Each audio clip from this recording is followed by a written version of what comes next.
first race of the season.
Hello, Ben.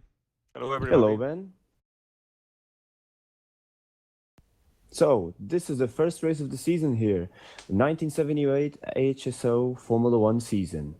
This will be an exciting championship. There were a lot of contestants for this championship, and the selection for the grid was actually a pretty hard task, wasn't it, Alberto?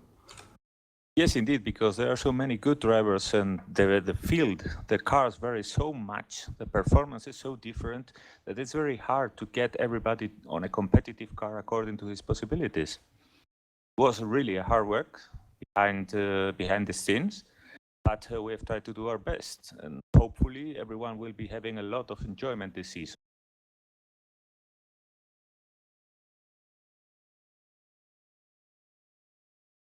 And it seems a bit of a drama even in the paddock, wasn't it?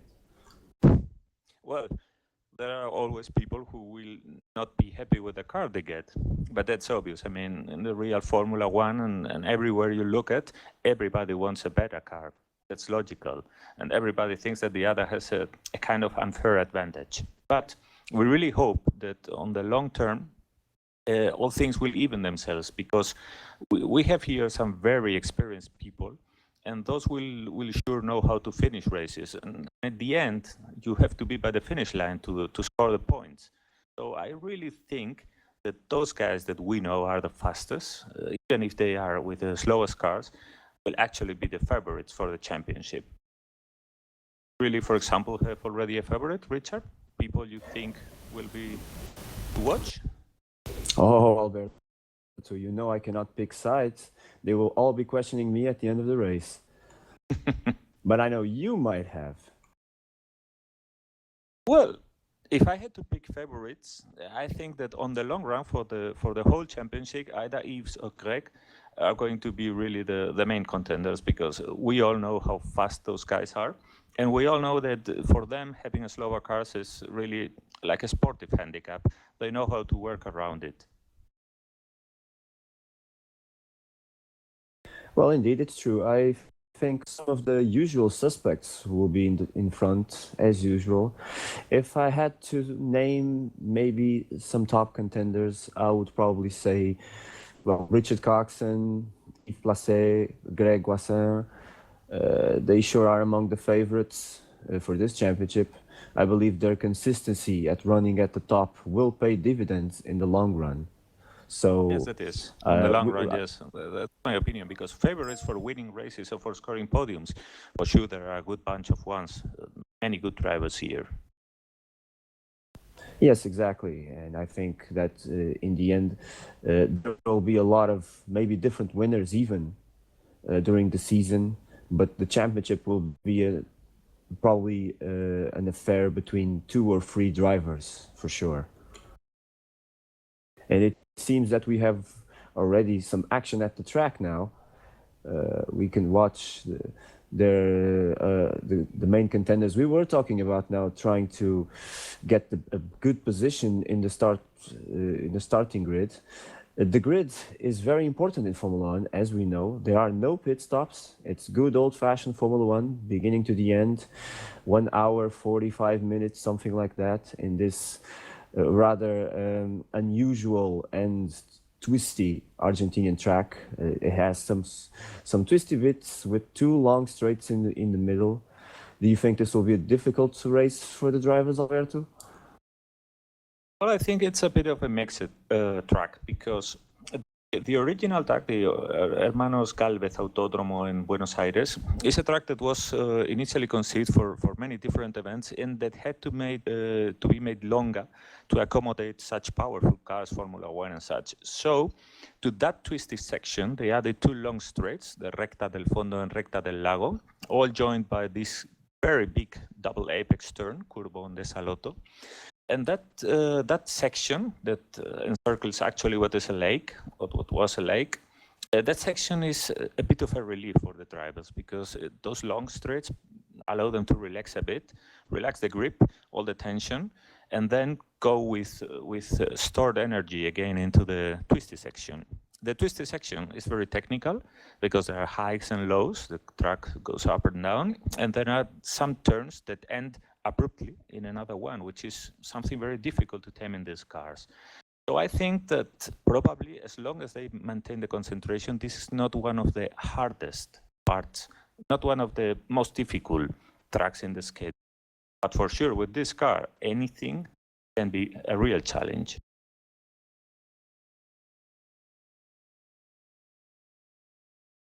Yes, for sure. We are talking about here 500 horsepower, 70s technology, 70s tires, stiff suspensions. Some of the cars already have ground effects, so they are not easy cars to drive now. Do you think some cars are harder than others? Some will be a bigger challenge than others? Well, for sure, those cars that have an additional grip, thanks to the ground effects, like the Lotus, have an advantage, and that shows because the driver is also able to relax a bit more. He's relying more on grip than on his engine power. But there are cars that have a very powerful and very heavy V12 engine on the rear, and I believe that those cars, on the long run, will be very difficult to handle on, especially on one tires. And I'm talking about the Brabham, the Ferrari, or the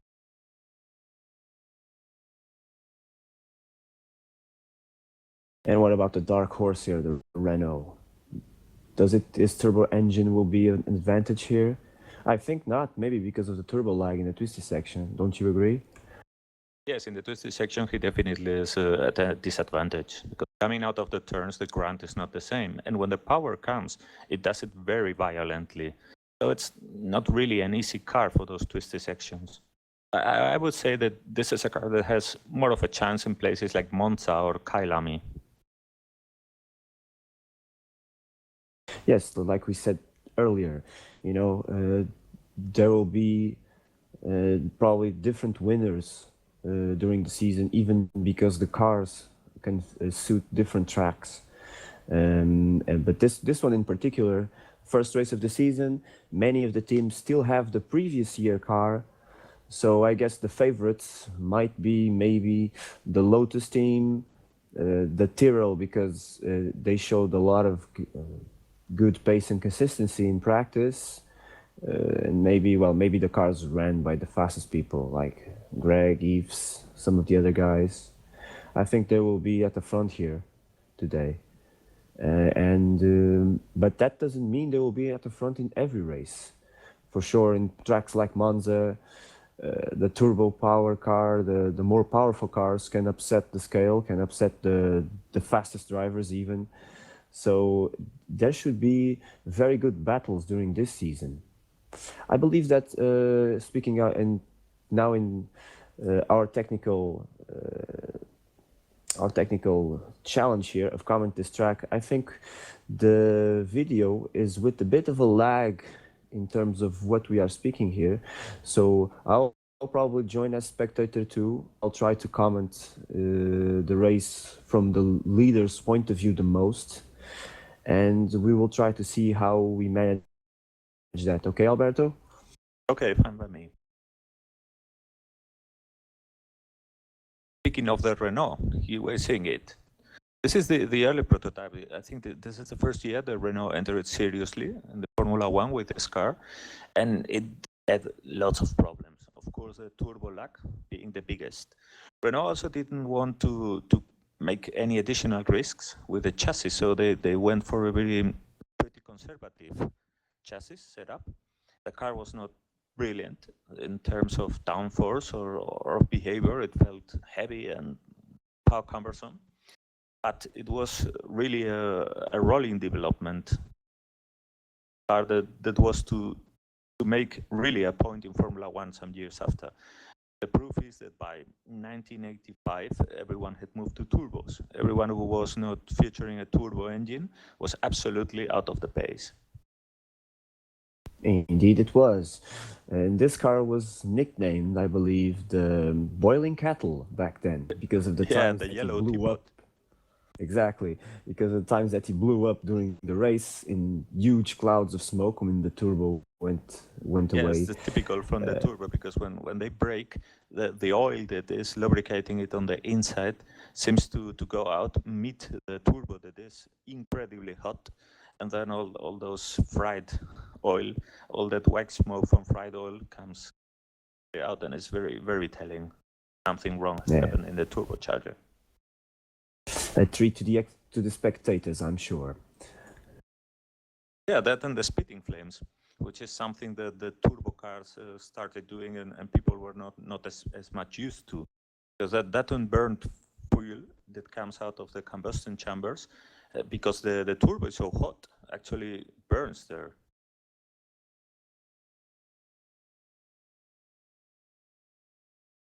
Oh, looks like already lost the rear wing in a small collision. Don't think he will make it to the pits. Jean-Marie Placin, he's back in the pits. What are the standings right now at this point of the qualification? Because we're already entering the last part of it. I think by now we should have a pretty clear idea of how it's going to turn out. Yes, I'm still trying to connect. It's kind of slow here.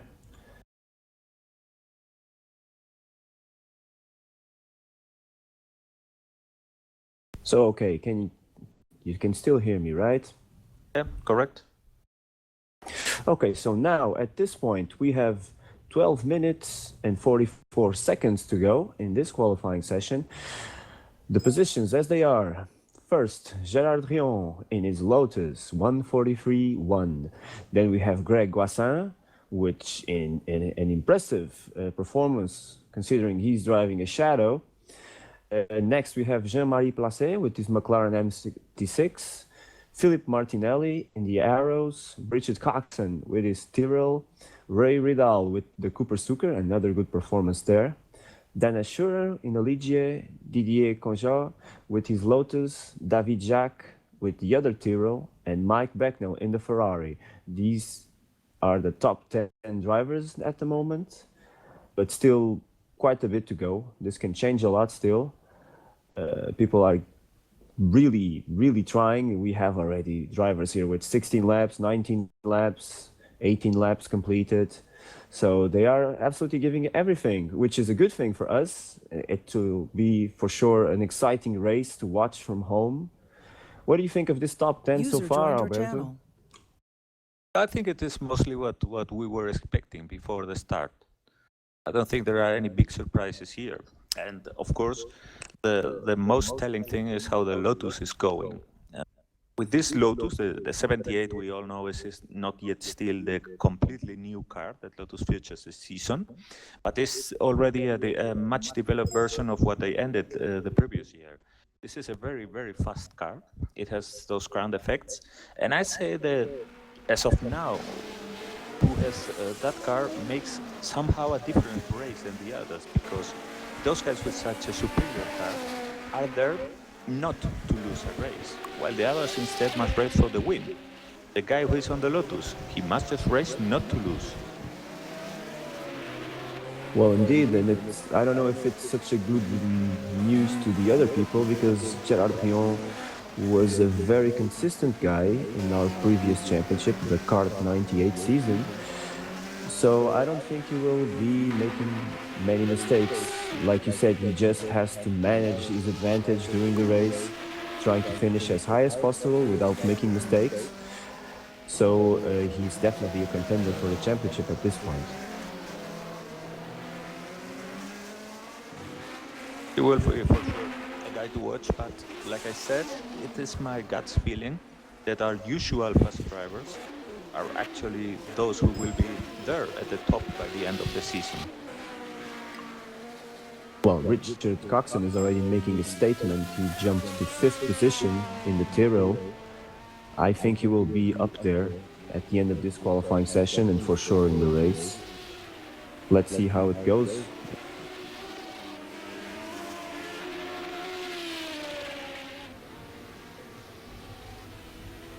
There are quite some people that I think are still acclimatizing to the racetrack and the car.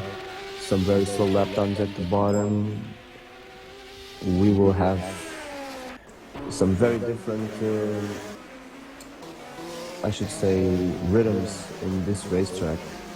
That might be a problem. I'm sure there will be some back markers to lap at the end of the race.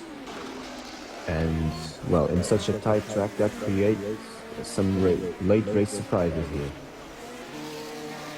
Yes, because while there is a very quick section, that one will usually require the cooperation of the lap driver because they are normally actually in faster cars.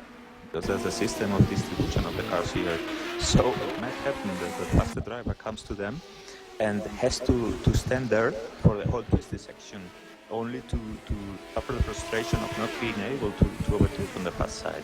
The blue flags will play a role, and I hope that there is no interference in how the highest part of the grid is actually fighting for the race. Yes, and the fast drivers must also remember that the slow drivers are also in the race. They don't have to throw themselves off the track just to let them pass. So we hope that everybody is, how should I say, patient, as they should be, because this is an everybody's race. And I know that the front runners usually think the race is all about them, but they have to be careful. They have to be careful because these are fast cars. It's hard to have time to look into the mirrors.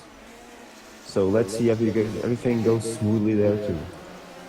Also a factor we have mentioned before, and that is going to play a very big role, and that's the tires. Because the load of fuel is so heavy, the cars will be very heavy at the beginning, and that any driver that is pushing too much at the beginning might actually damage his tires. We know there are two compounds, soft and hard, and well, everywhere those who have worked in this mode have been recommending that people, in any case, do not race on softs. So hards are the option for a race, but how they end the race and how drivable is the car at the end of the race is also a bit of an unknown. There are also two different tires here in the race, because we have the Michelins also. Those are radial tires, and those are in the Renault and in the Ferrari. So we need to see how they go, how much grip they give, and especially how they last towards the end of the race. Indeed, a lot of factors here. The tire degradation can be indeed a problem because I don't know if many of these people did a full race simulation. It's a long time to go. And given how these cars can be a bit tricky to drive, racing setup in this case is crucial. We can actually see some drivers falling back, some drivers gaining a lot of rhythm at the end of this race. Okay, And we have here drivers, with us Jason White. He's here with us. He has stepped out of his car for a moment, and we can ask him about his impressions of the qualifying so far, how he finds the track, and how he handles the problem. Alberto, Richard, how are you? How are you, Jason, my fellow co-commentator? Stepping back into the cockpit for a change. Well, the Brabham chassis is handling well. The Alpha, on the other hand, is very heavy and makes for very, very interesting time in the hairpins and in the chicanes here. So I'm letting the boys in the garage fit it with the proper adjustments for the race. Didn't do all that well in qualifying, but this is probably going to be a race of attrition. So we'll, if I stay out of trouble, hopefully I'll be able to finish and maybe score a point or two. We'll see. How do you see the end of the race in the Brabham? Do you think that heavy weight and the tire degradation will play a big role in making the car undrivable? It will definitely be an added problem on a circuit like this. I think personally this car is not very well suited to this track. We're probably going to have an easier time on high-speed tracks like Monza and Hockenheim and places like that. And from what I understand, I had a peek in our drawing room before we left for Argentina, and I think there's a unique design feature we've got coming down the pike. Won't reveal too much about it, but should be ready about mid-season. Well, that sounds very intimidating for the competition. Well, in the meantime, the grunt of the Alpha Flat 12 is going to have to make up for the lack of grip in the corners. So hopefully they'll protect us down the straight.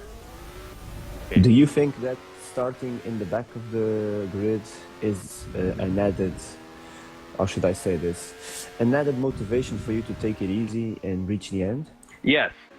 My main motivation today is to finish the race, because I think I've mentioned this to you before, Richard. I had an abysmal finishing record last year, so I mean, even if I don't even score points, if I finish the race, that in itself is a victory. So I'm going to take it very easy, and hopefully I will not get punted in the back by somebody who misses their braking point on lap 1 or 2. And having in how a teammate that seems motivated to go fast and to learn as much as possible, do you find that as a challenge, as an extra disturbance, or it won't feature in your plans for the race? I view Raul as an asset. He's helped a great deal with developing the setup, and he's very enthusiastic. So I think he's going to be a huge part in how we do down the line. I prefer not to look at the teammate as a challenge, more as a team member and someone that can, we can feed each other information. Well, it's good to hear. Mm-hmm. Playing for the team, everybody in the Brabham team, isn't it? Yeah. Well, I'm sure that's an added advantage of racing in the Formula One Championship. You always have a teammate with the exact same car, and you kind of choose how your relationship will be. In this case, you seem to have chosen the cooperation route, and I personally think that might bring dividends for you both. Let's not forget that there is a team championship on the line too. Well, I mean, not everybody has the luxury of two cars. Some teams, for example, Ligier and Renault, and other teams, even like Enzyme, they have one solid driver in Yves Poisset, and the rest of it's a revolving door. So not everybody has that luxury. So we feel pretty lucky that we have that. Well, it actually doubles the time on the track for the testing purposes and everything. So yes, like you said, does. It's certainly a luxury. Makes the most of the time we have, for sure. Well, I'm gonna settle in here and get ready for the race. But good to talk to both of you. I hope you enjoy the 52 laps and hopefully a good result. Oh, no. It was great to have you here, Jason. It's always good to have an insight from the track. I'm going to have a nice, refreshing swig of Parmalat milk, and then I'm going to strap myself into the car. Okay, good luck. All right, good luck, take care, Jason. guys. So we are getting... as we expected, the Brabham seems to be quite a heavy and difficult car. Not a track suited to it, as Jason said. So, big engine in the back, not enough on the rest of the car to compensate for it. It will be a challenge for the Brabham team, but like he said, I think they will try to just hang in there for the end of the race. No point in doing banzai moves at the very beginning of the season. And it will be interesting to see who will indeed Just take it easy and try to reach the end. We might be surprised. I wonder also the extra consumption of the V12, how much additional fuel makes them load? Because normally all cars, you would think that they load it, that they fill it up. But I'm no longer so sure about that, because we know the fuel consumption is different in the V8 and in the V12, and it could be an additional handicap for the bigger engine guys. Indeed. Well, there's 10 seconds to the end of qualifying. I think most positions are settled now. As soon as it ends, I will run the order for you guys. Oh, look, Mike Becknell has dropped to 12. Now, that is a bit of a surprise for me, because he has a very powerful car, the Ferrari. We have not talked much about the Ferrari yet, and he also is a reasonably good driver. I would expect a top 10 for him. Maybe he's not feeling comfortable today in this track. Maybe, oh yes, Richard in a late charge as usual. So the top 10 is as follows. Gerard Rion, first place. Grégoire Guassin, second. Petr Lavak, third in the Williams. Richard Coxon, fourth. Jean-Marie Placet, fifth. Ray Riddle is in sixth position. Philippe Martinel in seventh. Dan Assurer in eighth. Didier Conjot in the Lotus in ninth. And the 10th place goes to David Jacques in the other Tiro. Like you said, Mike Becknell is the first of the Ferraris in 12th position, and Yves Placet doing a reasonably good job in the ensign by getting 13th in the grid. Well, I must say that I had hoped that Yves was going to bring that car a bit higher. I'm a bit surprised. Well, it's a dog of a car, if I can say so myself. I tried it for a few laps just to see how it would be, and well, it's indeed slow. Our friend Jason White here is 21st in the grid. He's reasonably positioned. I mean, he's in front of quite a lot of cars actually. It's a big grid here, 29 people actually, one of the biggest grids I think we had in HSO, right? Well, indeed, and I wonder how easy it will be to get through turns 1 and 2 with all those cars. Well, I'm very curious to watch that too. We are going to the warm-up now, so we will see how it goes. I think the drivers will take a chance to do some laps with the full tank just to check how the car feels. I'm sure they tested that already, but it's always good to get back the feeling of the race setup before the race itself. And I'm sure they will try to do it. Everything changes, the braking points, the amount of gas you can give, because don't forget they are also switching to the hard tires. Oh yes, the hard tires, and they can make a big difference in terms of lap time, I know. And we will see also who is able to keep his cool and maintain a bit of patience, because, like I said, I fear that some people might be over-optimistic with all that fuel weight on the back, on the fuel tank, and destroy their tires at the beginning. Indeed, indeed. Drivers will have to pay a lot of attention to many details in this race.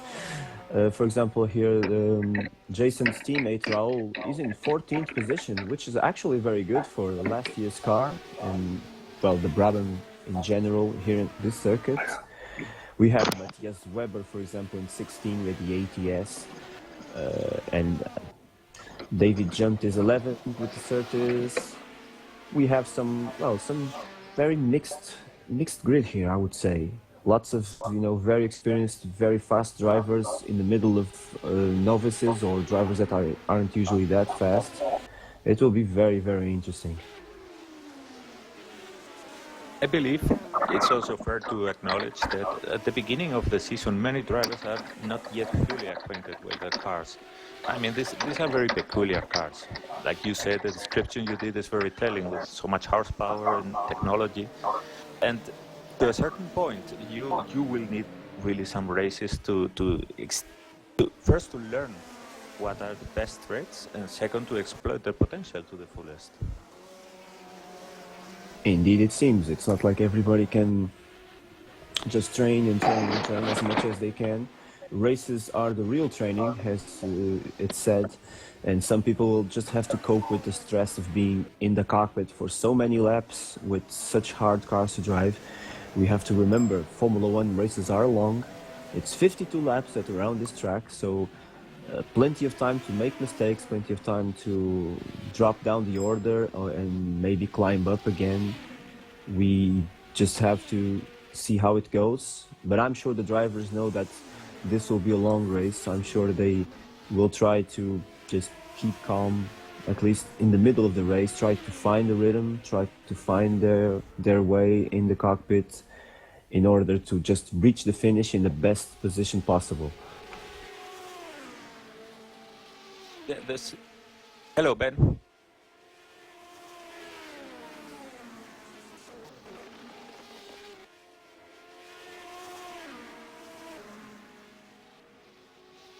Okay. Oh, yes, please. Oui, je suis là. Hello, Greg.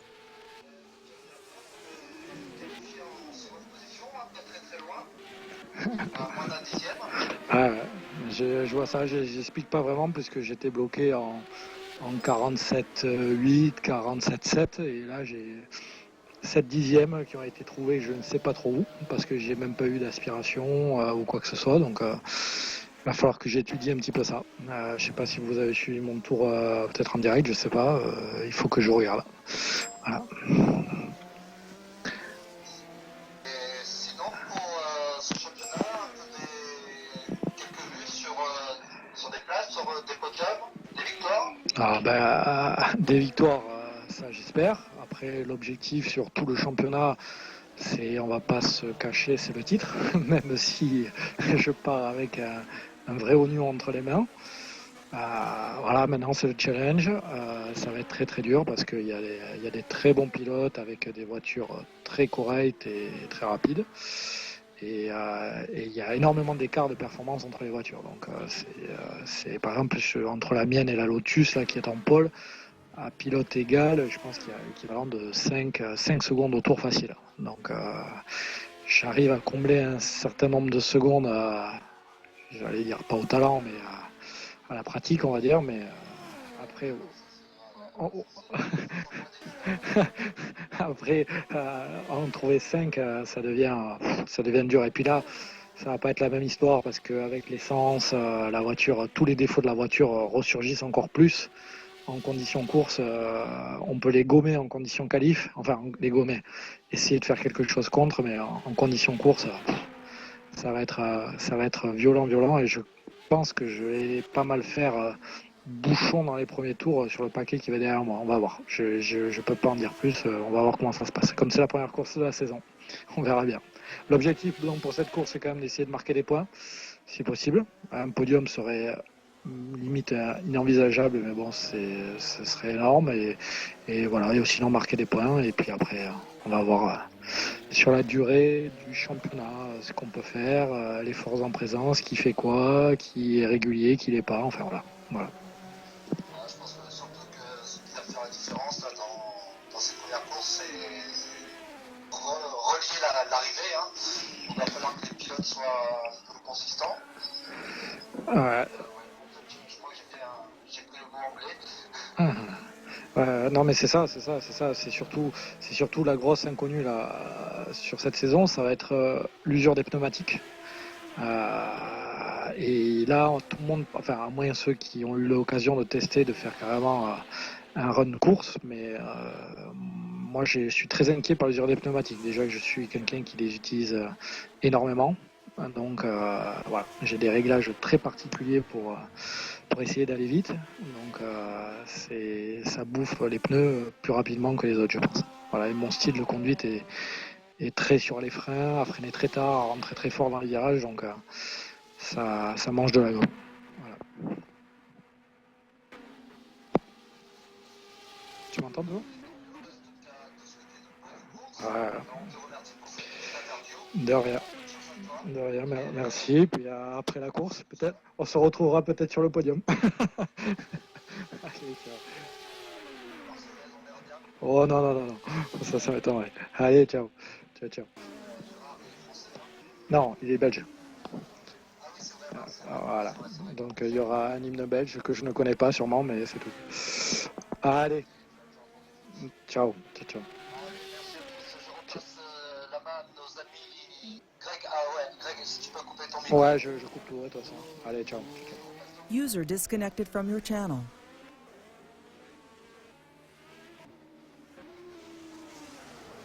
Well, thank you very much, Ben. And in fact, I was going to ask you, Ben here is our director, I was going to ask you, Ben, because of the lag in the broadcast, I will be watching the race live from the spectator point of view, and I will give you the cues for you to follow this or this car during the race, so we can commentate as live as possible. Like in the beginning, in the start of the race, we will follow the first position, Gerard Rion, and then I will tell you, oh, now let's move to Richard Coxon, or let's move to Greg Wassin, and I would ask you to follow that so we can keep up with the commentating with the race itself. Okay?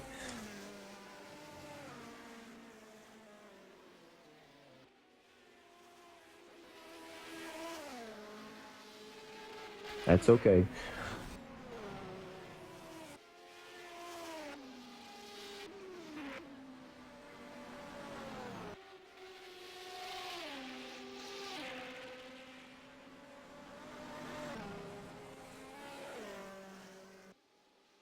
Okay. Yes, exactly. Yes, it's okay. I will say the name loud and clear, Ben, don't worry. And speaking of this, as we watch the warm-up, Alberto, we haven't talked about this yet. This is a mod developed by our resident modeler, David Sabre, and it's a very pretty mod. The cars are very well modeled, some of the best I ever seen R Factor, don't you think?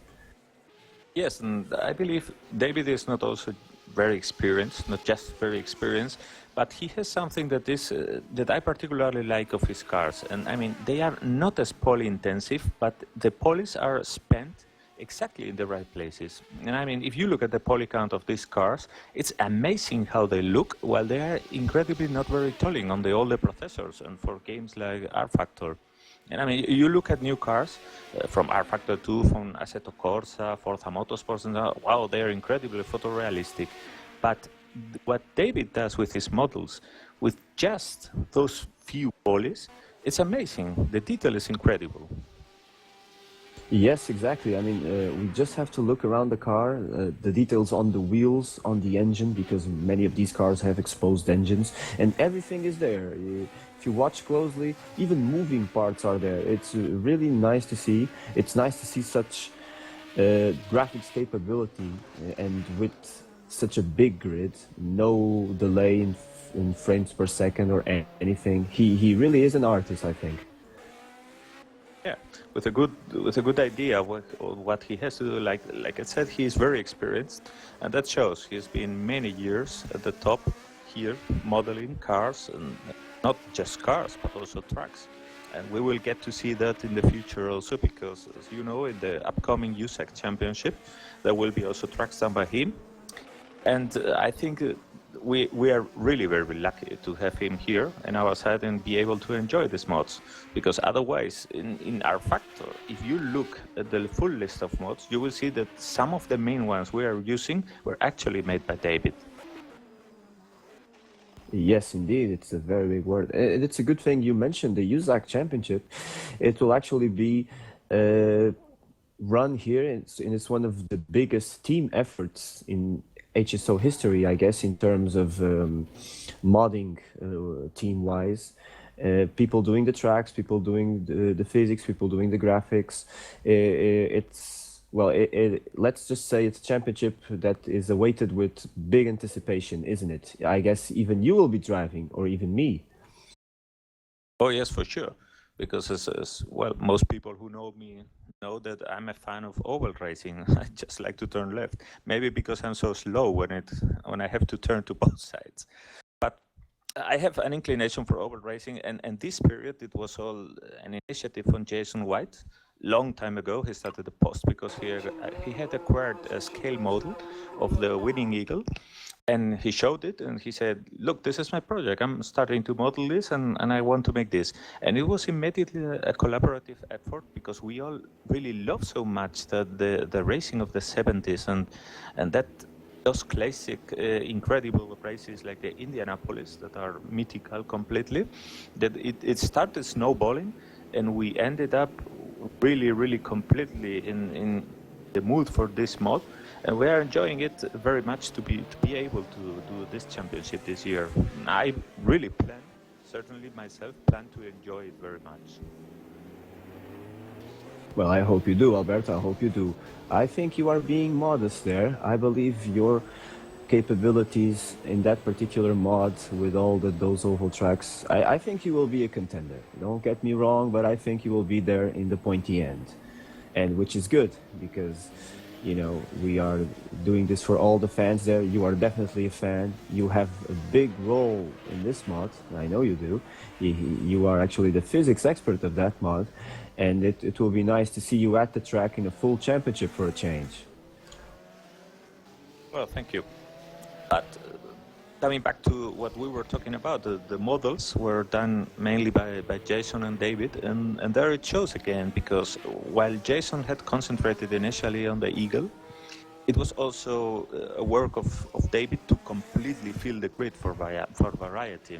I mean, he has a signal when modeling, and you can see the style, the shapes, and these Formula Ones certainly look similar. You know, they have been done probably by the same hand.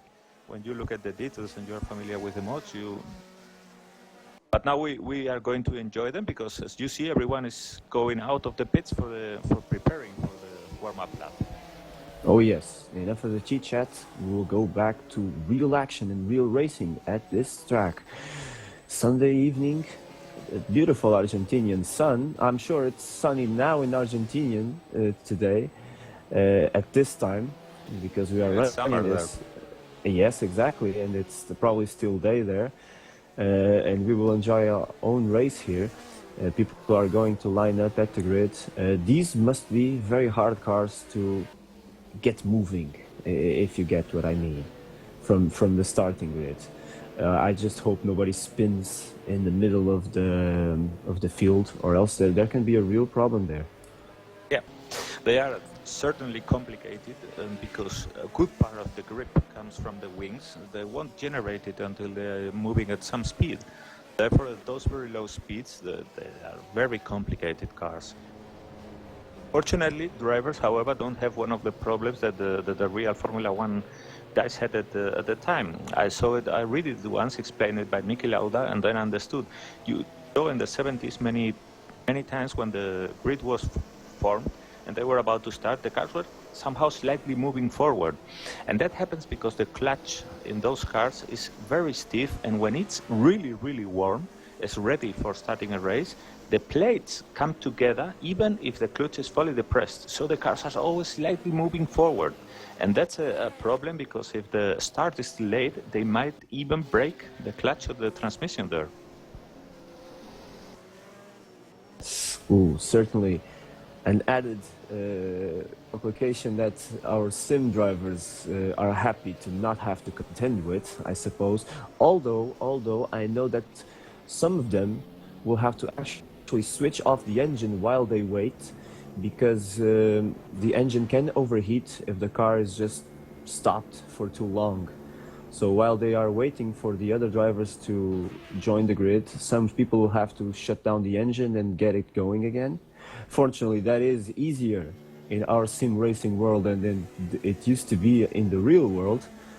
So I'm hoping, exactly, so I'm hoping that everything will go smoothly on that front and that everybody knows the right procedure. Although I've seen already some people driving almost into the back of each other in this warm-up lap. In this formation lap, I mean. Let's hope that doesn't happen in the warm-up lap and in the start itself. We will be driving with the the first position man, Gerard Rion, in the first few turns, as we can watch the whole field, and we will be. It will be an interesting start, because right after the start we have a quick right-left section, a section where there's basically only one way, one line, so some people might get squeezed there. Well, let's hope for the best, because our drivers are experienced. But as you said, many new guys here, they want to make a point, and let's hope that their reflexes are good enough. Indeed, let's hope that. We are about to start the warming lap here, I believe. Yeah, cars are positioning themselves.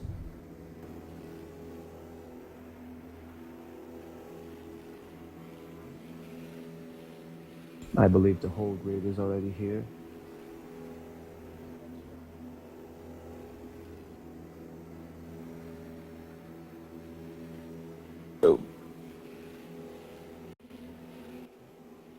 Well, actually, that's a good idea. If you want, Richard, and comment on Yes. the In cars first place involved? again, we have Gerard Rion in the Lotus 78. In second place, we have Greg Aguassin with the Shadow DN8. In third place, Petre Lavac with the Williams, a good place there. Richard Coxon in fourth place with the Tyrrell, one of the favorites here today. Jean-Marie Placet with the McLaren M26 is starting fifth. Ray Vidal in the Cooper Suker, and one of the best positions of this team for sure, is starting sixth. In seventh, Philippe Martinelli with the Arrows. In eighth position, Dan Assurer with the other Ligier, the only Ligier here today, with the big Matra V12 engine in the back. In ninth position, Didier Conjou with the Lotus. In 10th, David Jacques with the other Tyrrell. In 11th, David Junt with the Surtees TS19. 12th position for the first Ferrari, Mike Beckno here. In 13th position, Yves Placet with the Insign. And then 14th position, Raoul Jareb, the first of the Brabhams. 15th, Pascal Lepiv with the other McLaren M26. Matthias Weber is the 16th with the ATS. 17th for Vicent Peretta with the other Shadow. 18th it's Steve Parker with the other Surtees TS19. In 19th position, Jason Fitch with the Lotus 78. In 20th, Jukka Matanen with the other Ensign. In 21st, Jason White in the Brabham. In 22nd, Florian Mark with the other Ferrari 312. In 23rd, Mick Chapman with the Wolf. 24th position is for Jari Brupacher, one of the new drivers here today with the Asket. 25th position for Dylan Canton with the other Arrows. Jonathan Nasser-Collins is 26th with the private McLaren M23. In 27th position, Jan Kowalski with the Merzario A1. And finally, 28th position for Simon Watman and the Theodore. Big grid here today, isn't it, Alberto? Very big, as we commentated. Additional difficulty to get through the tight sections. And we at least will hope that after some turns, the field is a bit spread. And well, one of the advantages of road racing is that once things have leveled themselves off, you are actually only racing the guy in front and the guy behind. Unlike in oval racing, where you might have 4 or 5 cars around you. In this case, I think that we can expect that after, say, 4 or 5 laps, there will be a reasonable gap between all the cars. So let's hope that until that moment, nothing terribly wrong happens. Let's hope so indeed. The more the merrier. And the more at the finish, the best this kind of championship can shape up to be in the end. Now the drivers are getting to their grid positions once again. Gerard Rion is already there. Greg is stopping now. Tense moments now, I'm sure, for the drivers. Remember, these are not touring cars. It's not easy or even advisable to bang wheels with each other. So people have to be very careful and mind their distance to each other. Everybody stop now. moments from the start? Well, the live stream is certainly a bit delayed because I see still Gerard Rion turning around for his grid. Yes, the live stream is a bit behind. I'm watching, and they're off. Ooh, Greg is already first position. Gerard Rion with a very, very poor start, ladies and gentlemen. Let's go to Greg Guassin to see how is the race in front.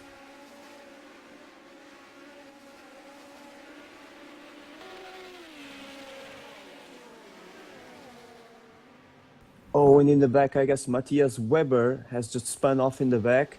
And unfortunately for him, Jan Kowalski just span too and hit him, losing his own wing.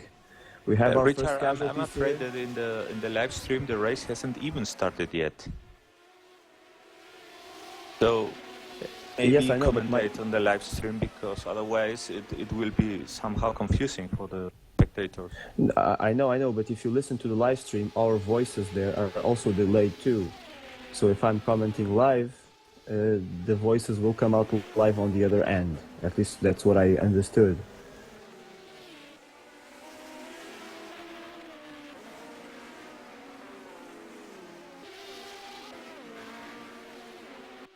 Well, as for now, Greg Guassin is in first place. Richard Coxon in second place, as expected. Adrian tried an overtaking maneuver in the back, but it went wrong, and he collected another driver. We will see who that is in some time due. As for now, Greg Guassin in first, Richard Coxon in second, David Junt in third.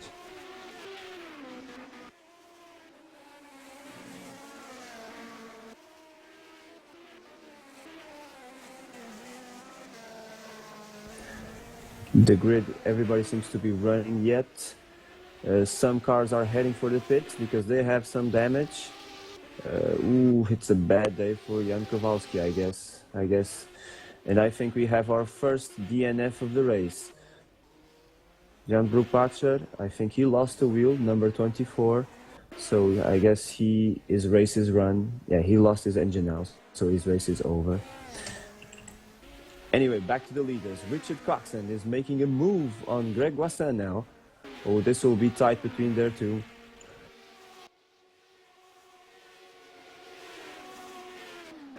I'll be back in a moment. Okay, Alberto. Oh, Greg Guassin in the lead. User disconnected from your channel. He doesn't have the fastest car around. Richard Coxon is going for the move. He's going for the inside. Will he be able to pass? Oh, he's passing already. I think he... Oh, Greg brakes very, very late, and he manages to keep the place. Great racing, ladies and gentlemen. I don't think Richard will just stay behind him for long. He sure seems to have a better pace. I think he will try again very shortly, even because he's coming under attack from David Junt.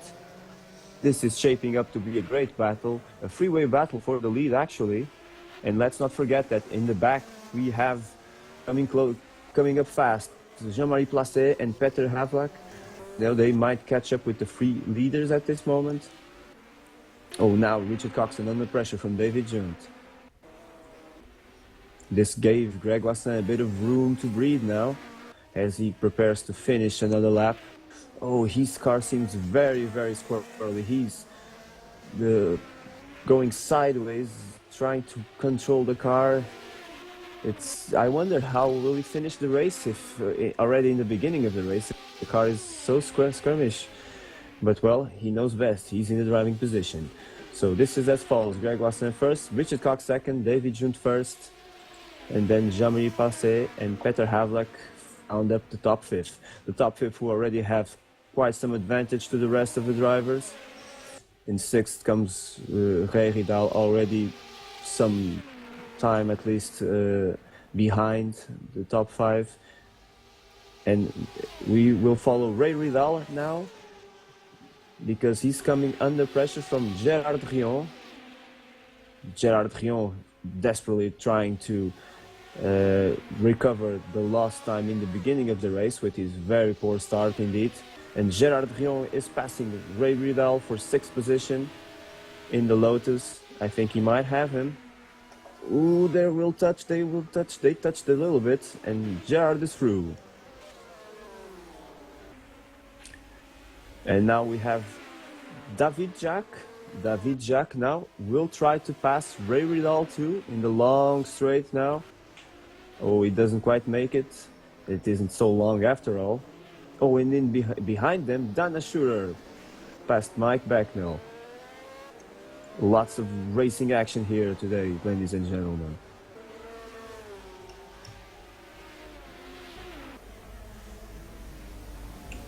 In the meantime, if we go back,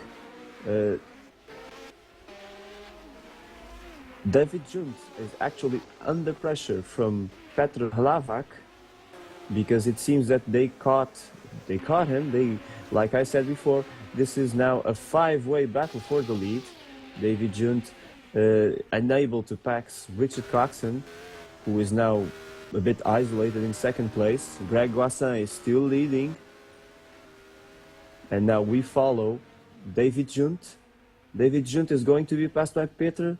He made a mistake there, and Peter didn't forgive him for that. He just went by. So now David Junt back to fourth. Petr Hlavak is in third. Richard Coxon second, and Greg Guassin first. And now we ride with Richard Coxon. Richard Coxon is going to try to pass Greg Guassin yet again in the long straight, and he got him. Richard Coxon User leads the entered race your now. channel. Oh, Greg tried to still pass him. He tried to respond immediately, and he made a mistake. He ran wide. Greg Guassin is off the course. And, well, I don't know. I think he will have to give the position back. Oh, yes. He gave the position back to Richard Coxon, but he's back onto the track. And, well, he lost no time at all. He just went straight. So, Richard Coxon first, Greg Guassin second, Petr Hlavak third. Greg is really trying hard with that car. His car is all over the place. Let's see if he can make it to the end of the race. He made a mistake now, but he got away with it. But I don't think he has the pace of Richard. He's falling quite slightly back. And Petr now is all over the back of him. David Junt and Jean-Marie Placé following quite closely. And behind Jean-Marie Placé, we have Gerard Brion, who is trying to get back the time. Oh, and David Junt now. David Junt lost yet another place, this time to Jean-Marie Placé. So, incredible. For a Formula One race, well, we sure are not short of overtaking maneuvers here today. Richard Coxon is still leading. I think he will try to pull away at this point. He sure is being the fast and consistent driver that he is. I'm sure he knows what to do. He knows how to manage the lead from now. Let's see how he can do it. And I think Greg Guassin might lose another position now. Greg Guassin breaks very late into this corner, and he just manages to keep the position from Petr Hlavak. I wonder if it's Petr Hlavak thinking that he can keep up with Richard, who is responsible of the situation. But probably Greg Guassin is containing himself in the pace. He is very experienced. He probably has still some tenths under his belt, but he's not willing to push the car as much. I think he knows he has an inferior car, and he is saying, well, I will deal with Richard at the end of the race, and I need my car to be in good shape by then. That's a good point, Alberto. That's a good point. Let's not forget that tire wear will be a big factor in the end of this race. But actually, Richard seemed to have slowed down a bit. Greg is now on his tail. Well, maybe he did a slight mistake. Well, after the initial, let's say, confusion passes, we will keep an eye on the lap times to see what kind of lap times these people can do. I know that Petr pulled off a big lead to the car right behind him. Greg Guassin is still holding to his second place, but we sure have an exciting race in our hands. Petr is now trying to pass Greg Guassin once again. but he is not close enough. He has to lift off. He has to let him go. And so Greg keeps his second place for now. But Both this is an attempts were exciting done race. after a very long section, so I would expect that what we're seeing here is actually that the Williams Oh, is a Petter is better going for engine. it again. Petter is going for it again, and now he made it stick. He made it stick. He's in front, but Greg is trying to respond. And he does it, ladies and gentlemen. He repassed Petter. An amazing maneuver now. This is exciting racing. Indeed, we are not short of excitement today. Greg Wassin back into second place, and now he's attacking Richard, who seems to have ran a bit wide there.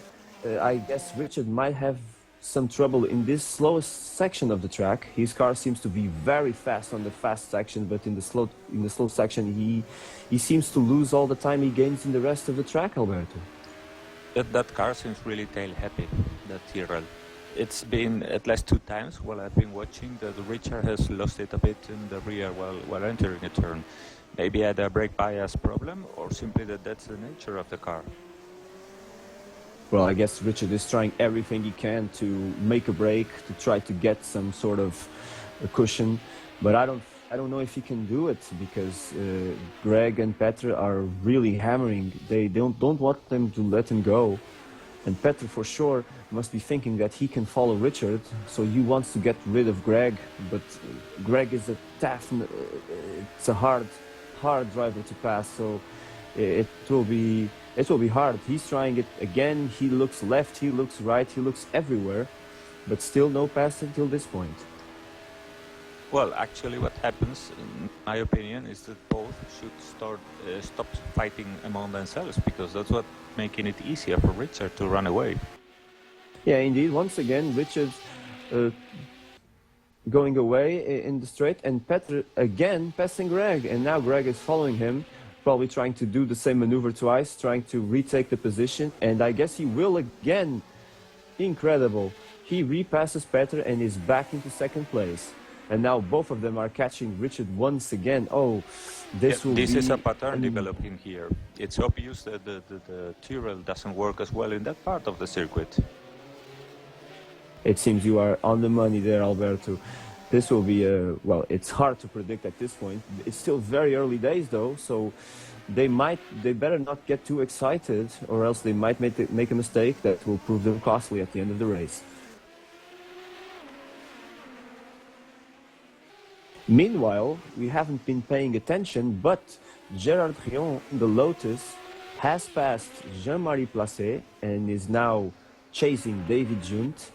We must not forget that he's driving the mighty Lotus, so he might catch our first 3 in some time if he can keep up with it. What's I'm sure he now? has the. Well, let me see that in our charts. Gérard Rion, it's 7 seconds behind Richard, so it's really early days and it's not a big gap. So I guess he might catch the leaders. Yes, indeed. But remember what we were talking about at the beginning of the race, that it's Gerard's race to be lost, and that seems to be what happened at the start of the race. I mean, he made a mistake there. He had the best car, but he couldn't make it prevail. Indeed. I guess maybe he felt the pressure of starting in the pole position. Now let's go back to Greg Wassin, because he has just lost that place once again to Petter. And now Petter is trying to defend the place on the inside. Greg breaks very, very late, but this time he doesn't quite make it. He went a bit wide, went on the grass, and now Petter is second, Greg Wassin is third. Indeed, it happened again. Thinking that these both will pay a hard price for this at the end of the race, because the tires probably won't be happy of all these battles with all the weight they're carrying at the moment. Yes, I'm sure that Greg should be especially careful. I mean, his car is not very fast. He seems to be demanding a lot from his tires, and that can prove costly. And Okay, now meanwhile, Richard has already picked, I think, a lap car, no? Is that Dylan Canton? Yes, oh, it seems, Dylan no. is... Richard... Whoa. Oh gosh. Drama. This Look isn't good. what happened. Big drama on the racetrack. Richard Coxon trying to lap Dylan Canton, tangles with him because Dylan just span in front of him. Let's watch the replay of that.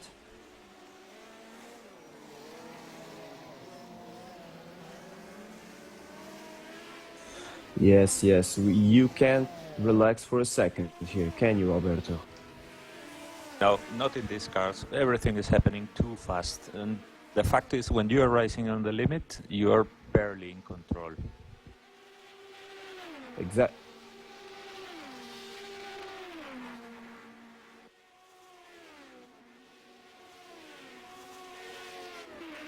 Yes, he has it on the shot yet.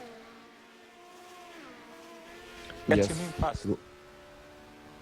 Let's see if Richard has any damage on his car. Formula One cars are a bit sensitive to any contact, so let's follow his progress attentively. Meanwhile, the leader now is Petr Lavak with Greg Wassin in second place. So Greg and Petr unexpectedly solved the Richard problem, at least for now, because Richard, he, of no fault of his own, tangled with Dylan, and now he's back in third place and having to deal with Gerard Rion catching fast. Richard Coxon is 5 seconds behind Petr now, so let's see if he can catch up, or if instead Gerard Rion will catch him in the meantime. I was watching now to the other drivers. So the top 10 is as follows. Petr Lavak is in first place, Grégoire Guassin in second, Richard Coxon is in third, Gerard Rion fourth place, David Junt in the 30s is fifth, Jean-Marie Passet is sixth at the moment, seventh is Ray Ridal still in the Cooper Suker, a nice effort there, eighth is David Jacques in the Tyrrell, ninth Mike Becknell, Alberto, so it seems he's getting on the move with the Ferrari. And to round up the top 10, Vincent Beretta in the other shadow. What do you think of Mike Becknell going up the order, Alberto? Well, it was actually what normally we would be expecting. And I mean, it was not logical to see him in that position. Probably the Ferrari is not the easiest car to drive, because from what I've heard from Mike, it certainly seems to have a lot of oversteer. If you watch him drive, you will see that his tail is always trying to overtake him. That must not be exactly the most comfortable situation on a long 2-hour race. Well, I'm sure it isn't. It's better to have the car on your side and fighting the car all the way through the race. Now, just to see, our friends from the Brabham team, Raul Jareb is in 13th position and Jason White is 17th at the moment. They are both still running. So it's a good effort from the Brabham team. And it seems that we have Didier Conjod in the other Lotus. He blew his engine. It's another non-finisher here today, ladies and gentlemen. And in the meantime, we go back to Richard Coxon. He seems to be driving the wheels of that Tyrrell. He's trying desperately to up with the leaders and keep Gerard Rion at bay. I think now he's a man on the mission, Alberto. Well, I guess also that with the TS non-finish, we have the answer to another question we were asking earlier, and that is if the engines are not reliable and how much you really can push them. We have already one did not finish, and that seems to be evident that the engines are not. It's not possible to push them as much. It seems so. It seems that these drivers might be careful with how much revs they are building up, because they might have a nasty surprise soon. These engines that sound brilliantly, I think. We have 3 non-finishers at the moment already. Didier Conjod in the Lotus, which blew his engine, and Dana Schurer and Jari Brupacher, both accidents right at the beginning of the race. But still, we have already 10 laps completed and only 3 non-finishers. I can say that this was a successful racing start, don't you think, Alberto? Yes, actually, we were not very sure of how it would mount. We were having more hopes than anything that it would go smoothly. But it seems that the drivers have actually, made the most professional display because they wanted certainly to go past those first turns. And now the situation is stabilized. There is no longer the danger there was at the beginning, and the race is developing well. Indeed. I'm not and seeing François Remen.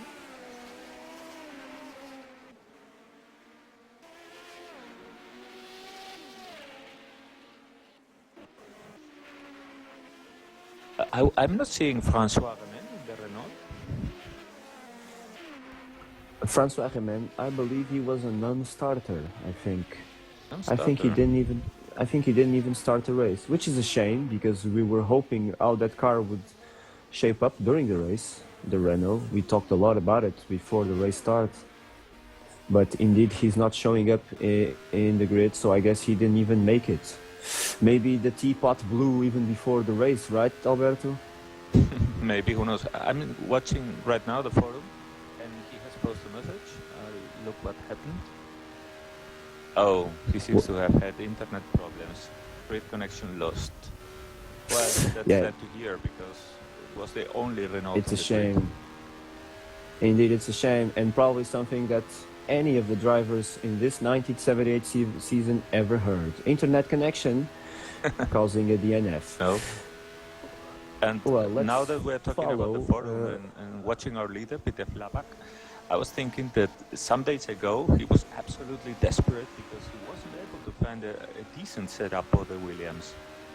So he was asking for a bit of help in the forum and advice.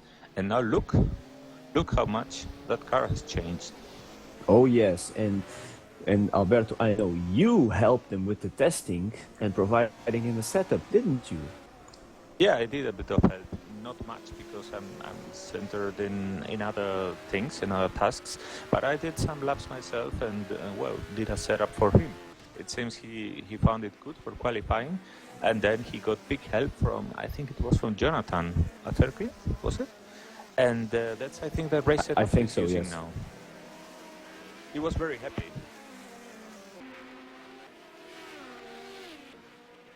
We are following now the leader, Petr Yeah, Hlava. with the lead. And it seems indeed that Richard Coxon is catching Greg Wasson back. There it is. Yes, indeed. So let's watch now Greg Wasson. Let's follow this battle once again for second. Greg Wasson less than a second in front of Richard Coxon now. Now the order is reversed, so now is Richard Coxon trying to pass Greg Wasson yet again, like in the beginning of the race, because Petr seems to be getting away from them. Petr Lavak is already with 7 seconds in the lead, so now Greg Wasson has to contend with Richard Coxon once again, and Richard is going for the move again in the long back straight, and he has him at least for now. Is clearly superior there. Yeah, it seems Richard could make it really easily. Richard Coxon is back in second. Ooh, he drove a quite wide, but he managed to keep it on the road.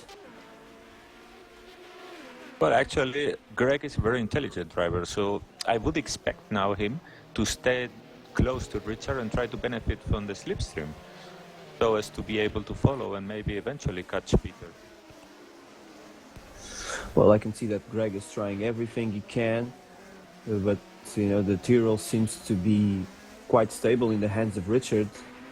He manages to keep his position through the twisty bits, and let's not forget that Gerard Rion is coming hot in pursuit of Greg Wasson also. Although I think he might take a bit more time to catch. Wow, Greg is really suffering over steer problems. He's really pressing that gas pedal hard to keep up with Richard. Yes, I'm having recollections of Jean-Pierre Jarier in that car. He's really coming out of every corner with the car sideways. But it doesn't seem to be doing him much good because Richard, especially in the fast section in the beginning of the track, he will pull away for sure. Another bit. No, but look, at this fast section he has kept up certainly more or less well.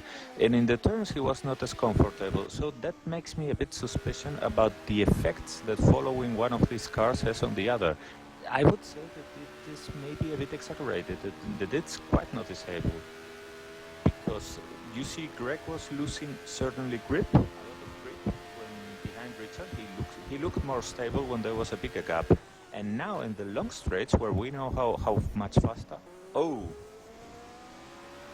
He seemed to have missed the breaking point there. Greg Wassin. Yeah. Greg back the possession.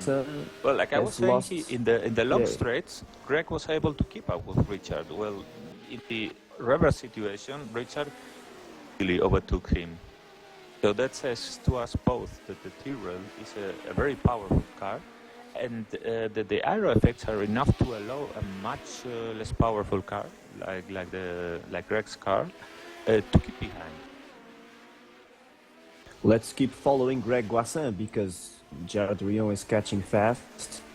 While we have another two non-finishers confirmed now, Simon Watman and Pascal Lepive are out of the race, both with suspension damage. I guess both were a bit optimistic somewhere and crashed against the barriers. It's a shame, but the race goes on. Greg Wassin now lapping Philippe Martinelli. No problems there. Okay, look at And, this. in- Greg this time put his nose much closer to the apex than Richard. If you look, unless he is very close to Richard, he's avoiding being directly behind. I think that Greg, who is a very sensitive driver, has noticed that he's missing grip when he's directly behind. Oh, and now we have a situation because Richard caught Jan Kowalski to lap him, and now Greg was right behind his tail. So indeed, you might be right. Greg knows that he cannot follow Richard as closely as he should down the fast bits of the track, and he's trying to keep the distance reasonable so he can follow Richard or at least attack him in other parts of the track. And let's not forget that Gerard Rion is now on top of Greg Wassin, so he has to worry about that now too. Caught up with them very fast. It also Indeed, seems I to me believe that it was- Richard is entering quite late the turns. Maybe I think so too. The Tyrrell is giving him a bit of problems and he has to compensate. Maybe he has some damage, or maybe he tried for some sort of understeer setup, so he has to contend with that while entering corners. Who doesn't seem to have any setup problems is Petr Lavak, because he's now 12 seconds in the lead actually. Well, that's something actually. For a guy who 1 week before was mad at his car, that's not bad. Now, I guess he owes an apology to his team now. You must also remember that it's by far not the same being alone on the track for yourself than being followed by Greg. A quite very different situation. And I mean, look how Richard Coxon's driving has also deteriorated when you have someone like Greg attacking you from behind. Yes, and speaking of Greg, he's now under attack from Gerard Rion. He's trying. Oh, they are very, very close now. Too close. Gerard Rion trying to pass in the inside of the very, very fast right-hander, and he managed it, but not without contact. I guess he forced his way past Greg there, Alberto.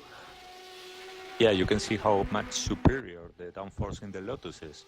The only reason he couldn't pass completely clean was because Greg had no other way of taking that turn, while Gerard could do it outside, inside, or any way he wanted. Yeah, it seems that Gerard is able to pick any line he takes fancy and get away with it.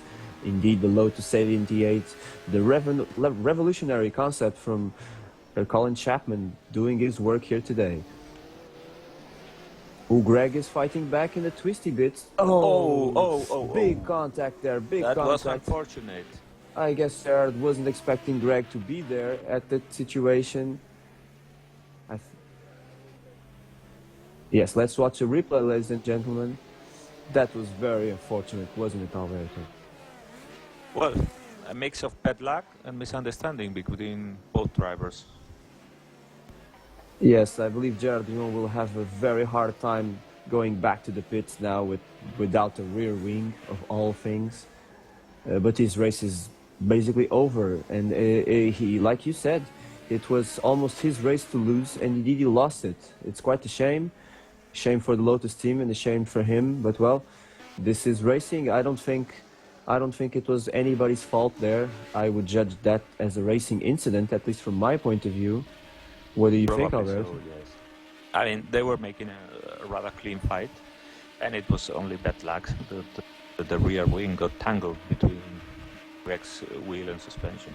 Hopefully, Greg has not suffered any damage. That's something we don't know, and well, it could be a real problem when he is already driving a car that is not exactly very fast.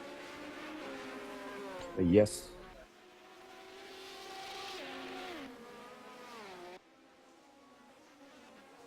So yes, we are back with the leader, Petr Havak. He's been busy, actually, passing back markers. His pace is phenomenal in this race. He's quite a bit in front of everybody else. In fact, I can tell you that he is 14 seconds now in front of everybody else, which in this case is Richard Coxon. Then 5 seconds behind Richard is Greg Guassin, and then 3 seconds behind Greg is David Junt, with Jean-Marie Placé rounding up the top 5. This is the top 5 at the moment. After 16 laps, only 16 laps, ladies and gentlemen, of this 52-lap race. User entered your channel. Well, they certainly have been very rich in incidents, so we could have thought that there have been many more laps. Yes, and we have another non-finisher and it's our friend Raul Jareb from the Brabham team. It's a shame. I don't know what happened because it only mentions DNF, my files. I guess we'll have to ask in the paddock later what happened with him. But everybody else is still racing, even Gerard, which I believe must have made his way back to the pits, although he's 1 lap behind at this point.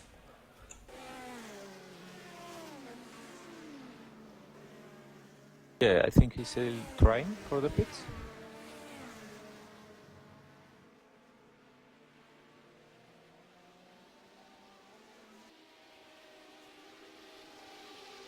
David Jack, the teammate actually of Richard Coxon, he's been doing a quiet race, but he's in 7th place now, and it's a mighty effort. And who also has been doing a quiet race and moving up the order is Mike Becknell, you know. Crazy Mike, as they call him, is in 8th place with the Ferrari. Well, what do you think of that? Well, like we already noted, it's a very nice and a very fast car, so maybe Mike could be here a kind of dark horse. Who knows what might happen at the end of the race? Oh, and speaking of dark horses, our modest friend Jason White from the Brabham team is already 13th.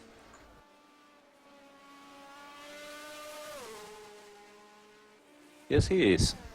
Watching if he goes to someone and can have any chance of gaining more possessions, but he seems to be now in a kind of no man's land, comfortable zone. Let's see what happens later.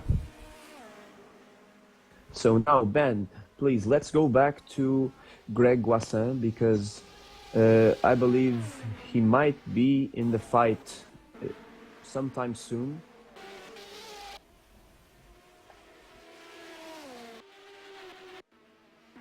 Oh, yes, Gerard. It seems his problems never end. Poor Gerard, after his tangle with Greg. Already now close to the pits. Let's hope he can make it. But he has lost a lot of ground. Yes, I believe at this point he can only expect maybe to finish the race, and that will be it. His car seems to be quite a bit battered, and it's a shame. It's a shame. But well, this is racing. This is only the first race of the season. Let's not forget that. So he has a lot of time and a lot of races to catch up. So let's see how it goes for him later. When two drivers on track.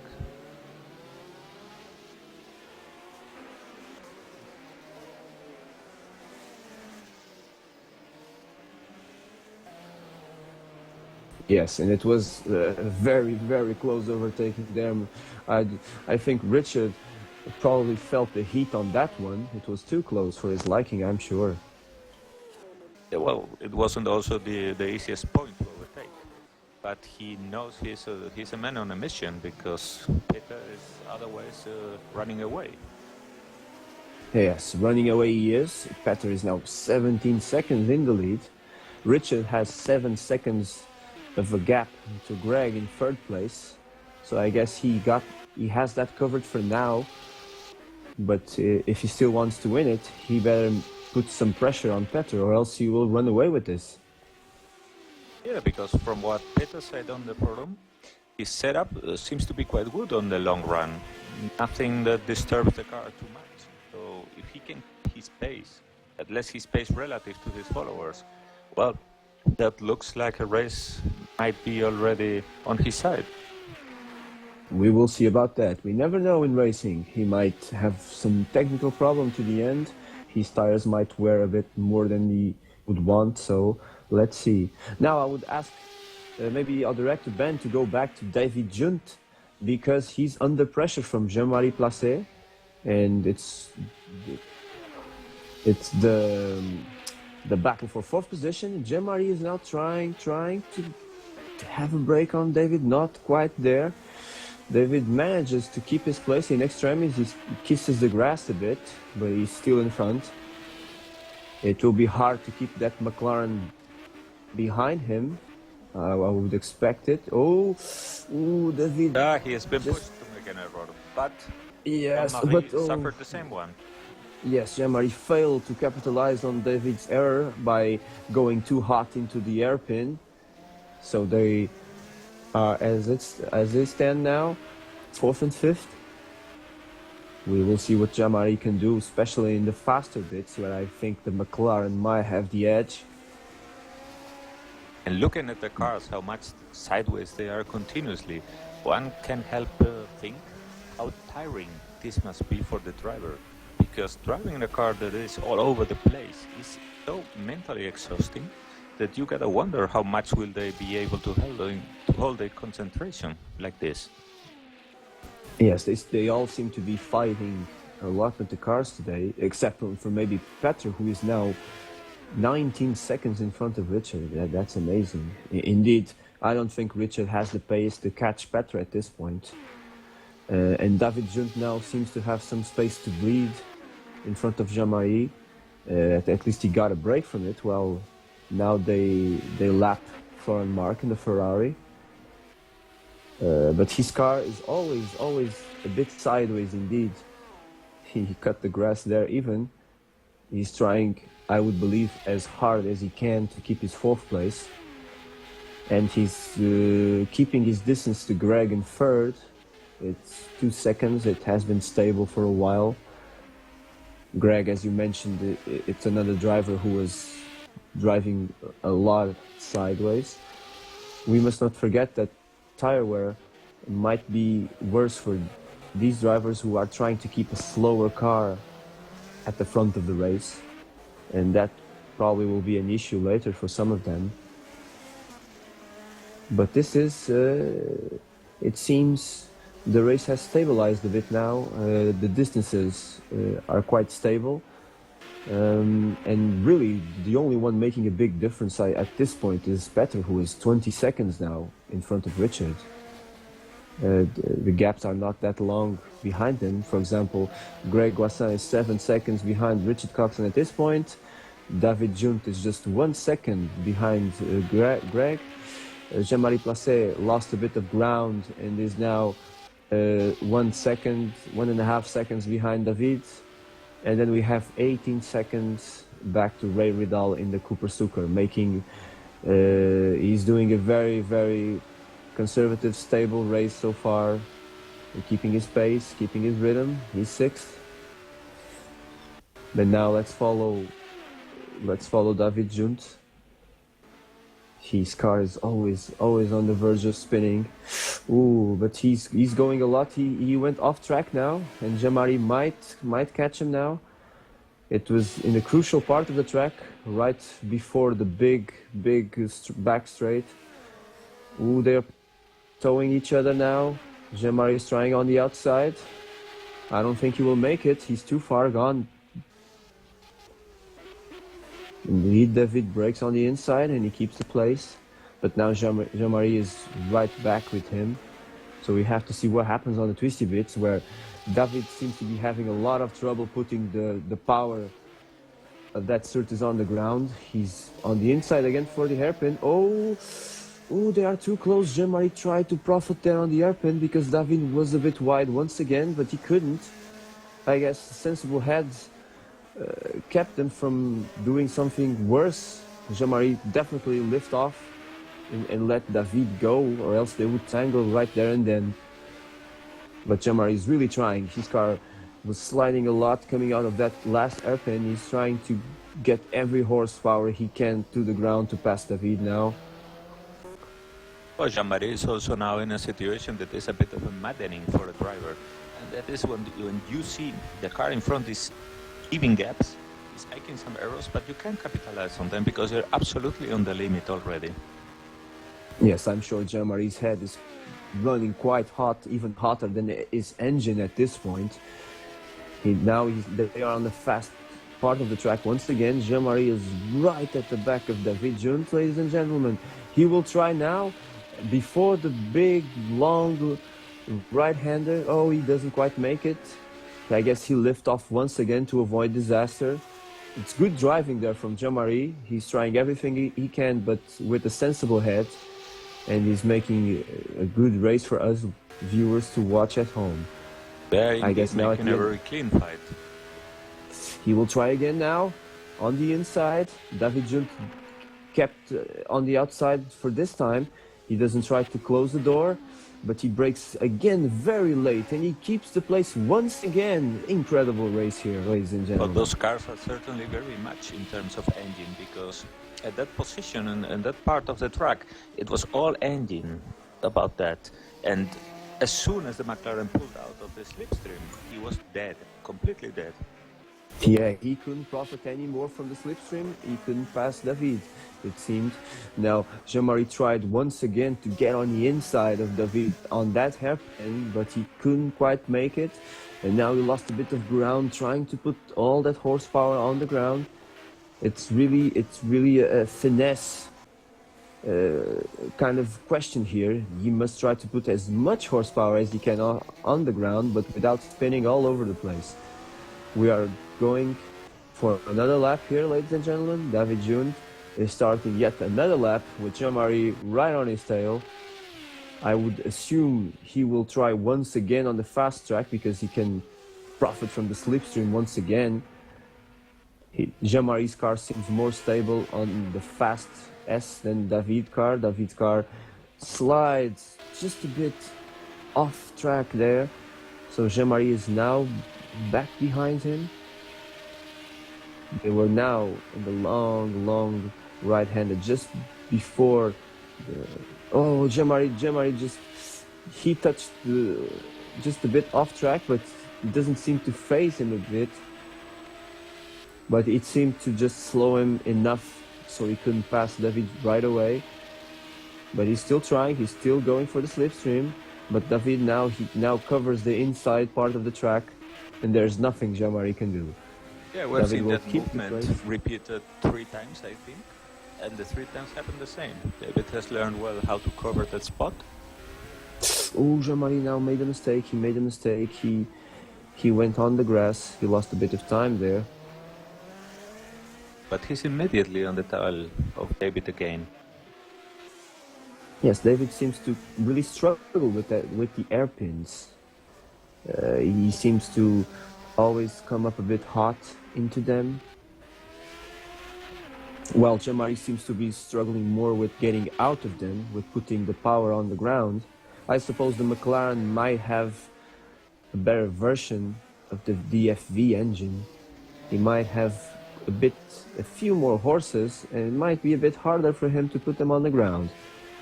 Probably so. The McLaren has a decent aerodynamics, but at slow speed is not exactly a great car. So coming out of the slow turns, it's logical that Jean-Marie suffers some problems. Profiting from this battle is Greg Guassin. He's now 5 seconds in front of David, while Richard is 8 seconds in front of Greg. and Petr is a whole 23 seconds in front of Richard. I guess the top three, well, they are pretty much stabilized for now. I don't see any other. I don't see any of them having the pace to catch any of the ones in front. So at this point, they are stabilized, and we can only assume that they might keep these places until the end of the race, or if one of them gets a problem, or maybe tire wear can play a difference. But for now, it seems to be pretty much decided up there. We now have confirmation that Gerard Rion left this race, which is unfortunate. He was a contender, and but the race went downhill for him ever since that start. He couldn't profit from the extra speed the Lotus might give him. Well, then this is how it goes. And now David seems to be able to breathe a bit, because Jean-Marie isn't as close as he was a few laps ago. So he's keeping his distance. I guess that they both, especially Jean-Marie, have noticed that if they continue to race like that, it was not going to be good for any of them. So they are holding a bit, especially Jean-Marie, waiting more for the error and trying to concentrate on the race. Yes, we are basically almost at the midpoint of this race. 25 laps completed of the 52. And, well, it's quite impressive. Petr has lapped everybody up to 10th place. He's now lapped Yves Placé. And he has Mike Becknell to lap now. Mike Becknell has lost a place to Vincent Beretta. He's now 9th. But Petr's rhythm is remarkable. I guess nobody expected him to be that fast with the Williams. Yes, but come to think of it, when he was behind Greg, he was unable to pass him. So it's even more surprising that when he has such now conditions that allow him to make the most of his car, the difference is so big, because I would say he's putting almost 1 second per lap on his followers. It seems so. His rhythm is really astonishing. I will take a look at the lap time chart, but meanwhile, Jean-Marie Placé has caught David Junt all over again. They are now, again, front and rear tangled, almost tangled. And this is a never-ending battle here, especially because Jean-Marie is being so sensitive. He's fighting clean. So I guess the good point of that is that if he fails to pass David, he can always try a few laps later, letting the tires cool down, letting his car cool down, letting himself cool down, in fact. And, well, we might have here a battle right up to the end, which is great for the viewers and great for us. And another two that are coming quite close are Ray Riddle and David Jacques, 6th and 7th. Those both are relatively close together. David seems to be catching up on Ray. Speaking of lap times, Petr seems to be able to get down to 147s even. Although he isn't very consistent at the front, he does high 148s, high 147s. While Richard behind him, Richard is very consistent, actually very, very consistent. He's lapping, I don't know, 2-3 tenths, only difference from lap to lap, but he's lapping always 148 highs. And now Jean-Marie is going for another attempt. He's on the inside once again. But as you said, when he pulls off that slipstream, he is unable to keep going. He lost all the ground, and he's now again behind David once again. I would guess that he has put much more the rear wing than David. It seems so. Well, you know, now he's trying on the outside of the aircon there. Well, I guess it was always going to be hard. Oh, he lost it there. Yeah, he lost it. Putting all that power on the track on the outside was always going to be tricky, and I guess he paid the price for that. So now David can finally breathe quite a bit, because Jean-Marie is not hanging around his neck anymore. Well, the problem when you put that much rear wing, as Jean-Marie probably has, is that you are actually faster than the other cars, but at the mid-speed sections. When you go at very high speed, you have an air brake there. And when you are very low speed, if your car isn't set up correctly for having the best of traction, of mechanical traction, not of aero, you can find yourself struggling out of the very slow corners and hairpins. Only to find out that when you arrive at a point of a speed where you have more grip, you are too far behind the car in front.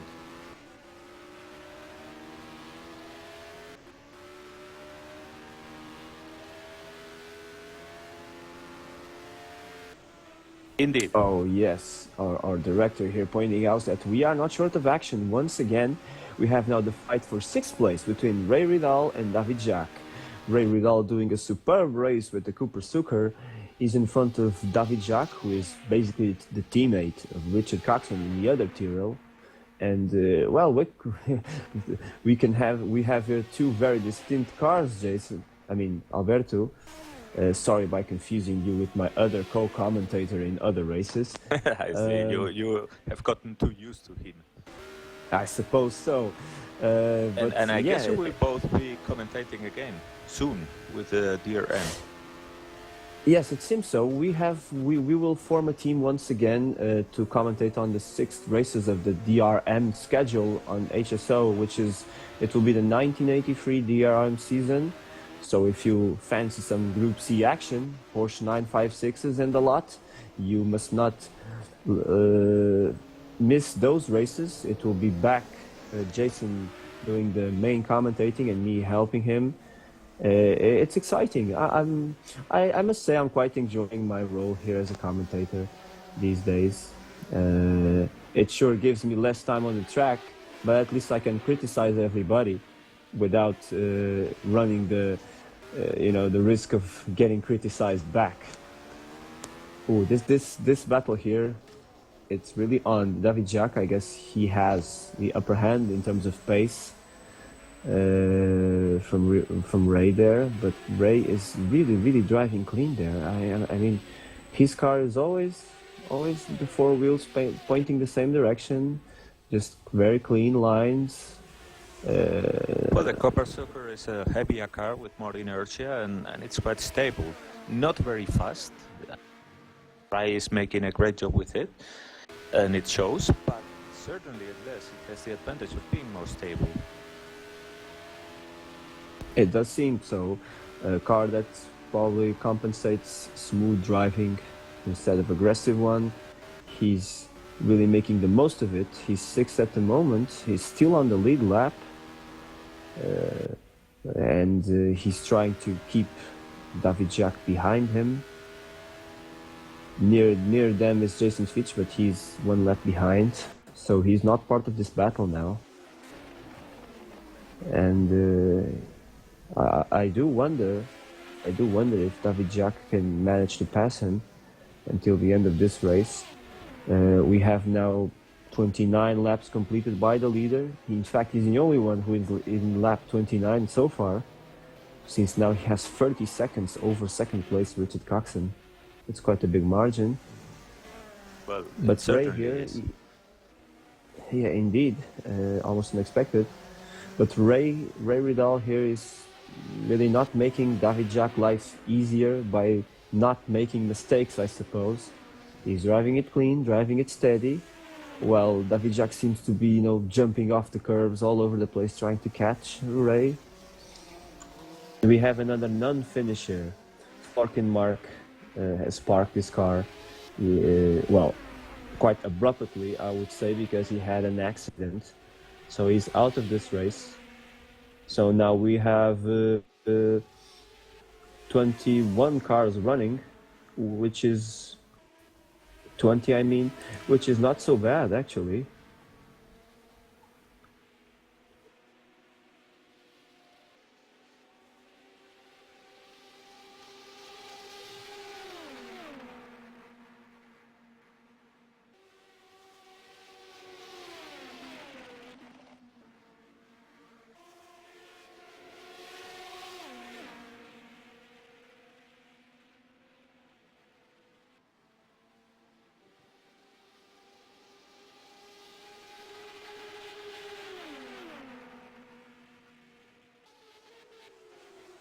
Thank you there, Ben. Indeed, big differences to the leader, big differences, Alberto.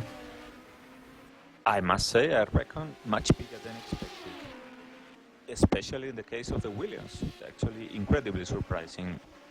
Peter once said, because he took the same car at Silverstone for the Open, that the car was working very well aerodynamically. This is a track that, like we said, has a rather fast section. Everything that is not in the inside one, everything that goes around the lake is quite fast. So maybe it's paying off when you can have a good enough setup to make it work in the rest of the track. But I'm really willing to see what happens when we come to those slower tracks, when there are bigger sections that will not favor the Williams.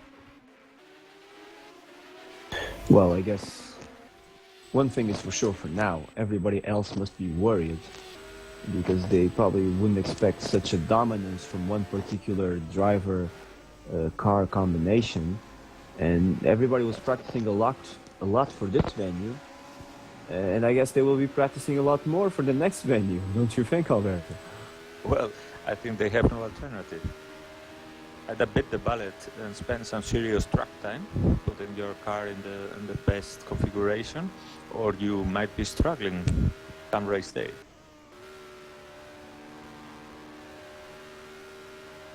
I suppose, and to top it off, I do wonder if let's not forget that some teams will have car upgrades during the season. Some new models are not ready yet, but they will come into play.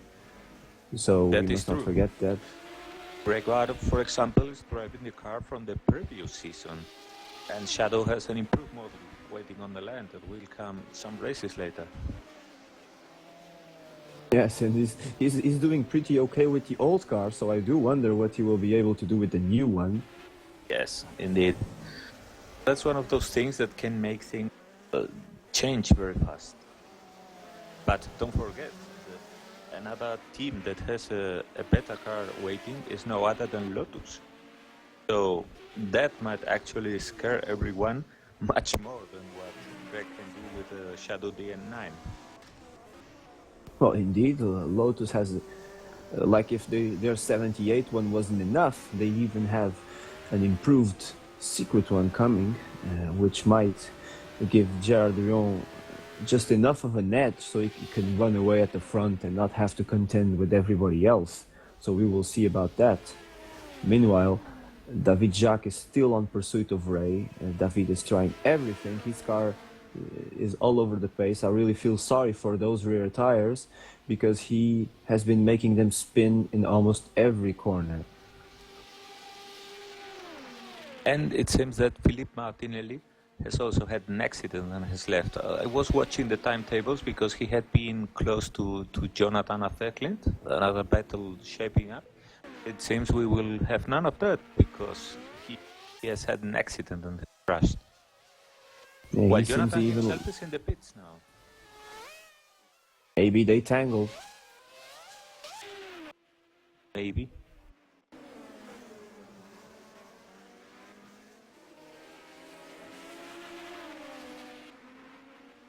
Yes, it's I guess the downside of having such a long, big, nice grid is that, well, there will always be some battles that we won't be able to see because there are so many cars on the track. And let's hope that we can keep these sort of grids for all the rest of the season. Well, sure, because after some races it can become tired because this is the first race of the season. And fact is, we will soon start with the DRM, where many of our drivers are also engaged, and then sometime later we will go to the USAC Championship we were talking about. I hope that the USAC Championship, being ovals, will somehow be more relaxing because it's not a big deal or as big deal to learn an oval track, even if there is a lot of detail involved. So, well, let's hope that our grids continue to be quite good, and also that people spread themselves among the championships. For example, you and me are not running here, but we will be doing another will be doing their M and USAC championship as mine, and I believe many people have also taken a similar decision and will be running only in certain races and some championships and part-time in the other. Yes, I mean, all the... Yes, go ahead, Ben.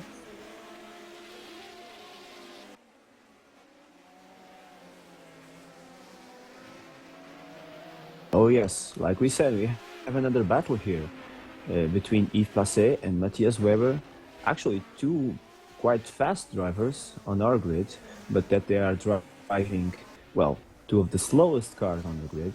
Yves Placé driving the Ensign, while Matthias Weber is driving the lone ATS. They have their own battle for 10th place, and they are both one lap down, but, well, I guess any place is a good place to fight, isn't it, Alberto?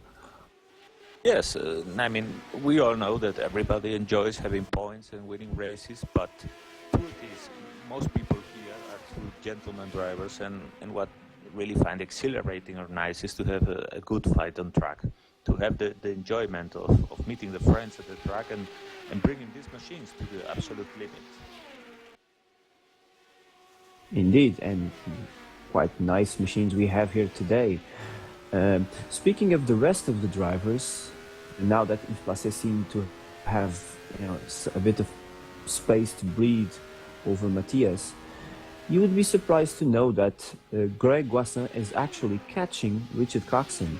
They are now 6 seconds apart, and the distance was a bit more some time ago.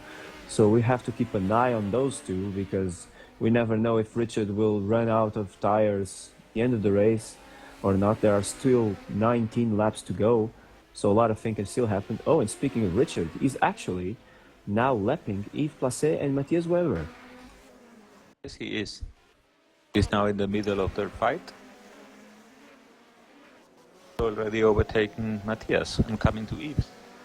And I must say that I was hoping that Yves was going to be as competitive as Greg Guassin in this Ensign. It seems that this car is not as fast as one could have initially thought. Because being lapped by Richard now, when I would have said they would both be contending, well, quite something. Maybe he hasn't gelled yet so well with his car. Maybe so. Well, Rich... I was just trying to think what upgrades does the Ensign have on the line. Yes, Matthias. Of course, Yves Placé is always. He's always a front runner, even with slower cars in other championships. We've seen that before. So indeed, we can always expect him to do good. Well, although he doesn't have the pace today, he seems to be doing his usual consistency trick to once again finish a race. I guess his record on that is also remarkable. And but well, he doesn't seem to really have the pace here this weekend. I must say anyway that Yves is a first-class driver, especially on team tops. When he drives open wheelers, he is of course still fast, but probably not at the same level with team tops. He ran in the car championship, he impressive performances, but when you compare it with other drivers that are not him, I think there is a slight bit there when it comes to open wheelers. It's only natural that drivers have preferences themselves. You see instead what he did at the Trans Am Championship with those big boats, and it was absolutely amazing the lap times he managed to crack out of the Barracuda. Yes, he was also amazing to watch driving the Mustang in the Australian Touring Car Championship. So he indeed might have a preference for big, heavy, powerful cars rather than driving these little nimble formulas, which actually makes him a big favorite for our upcoming IROC series, don't you think, Alberto? Well, one would say that those cars are absolutely tailored to his abilities. We're talking of cars that are 1.5 tons heavy, with 440 horsepower, and well, forcing them around Riverside will be really fun to see, and certainly will have theirs a lot to say. Yes, that's something our viewers must not miss. It will be a championship with the top, in fact, the best drivers of HSO, drivers that won championships, all in the same car. Basically no setups allowed, no other bits or updates or upgrades or whatever allowed. Just these guys, the track, the car, and let's race. I will be commentating those with Jason too, and it will sure be exciting to see who comes out on top. A lot at stake there, a lot of, big egos, big names, and let's hope big races. Well, there certainly must be, because when you put together the best drivers, such an environment, it can only come out nice. But as you say, we will be see what are the real differences there when you level in terms of car, and who is the best of the best, at least when it comes to handle such a muscle car. Oh yes, and we have quite a variety of racetracks on that championship, right, Alberto? Well, we have the typical variety of American championships. It's a short championship, it's only 4 rounds, but they will run both at Riverside. It's a very nice, a very nice road track in California, and they also will be running in 2 ovals in Michigan, which is a rather specific driver oval because they will have to lift on the corners, so a driver will count a lot there. And they will also race the finale at Daytona, so that will be mainly a slipstream war. And we will see therefore the 3 main styles of driving that are representative of the American championships, which is exactly the idea that was behind that series, that is generally American road racing, oval racing, including the bit of driver control, and slipstream war. Yeah, sure sounds exciting. And while we have been busy here, Ray Vidal and David Jack, they kept their fights. They are very close actually, and they are both catching our friend Jason White, who is still running in this Brabham. So I guess his goal of finishing the race, well, he's doing okay on that front for now.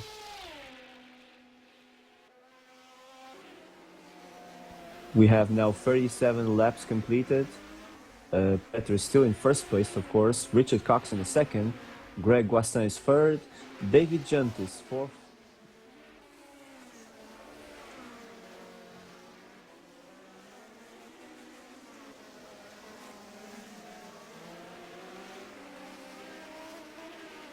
Yes,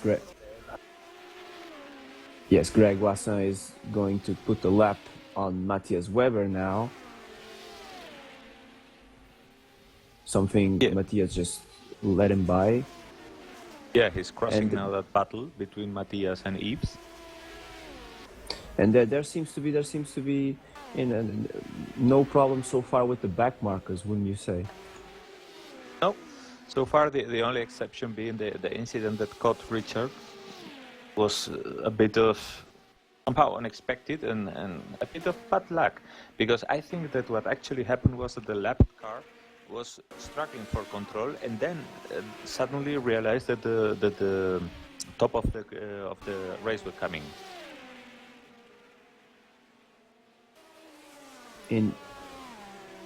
Well, he's trying, Ben. He sure is trying all the time to pass Ray Vidal.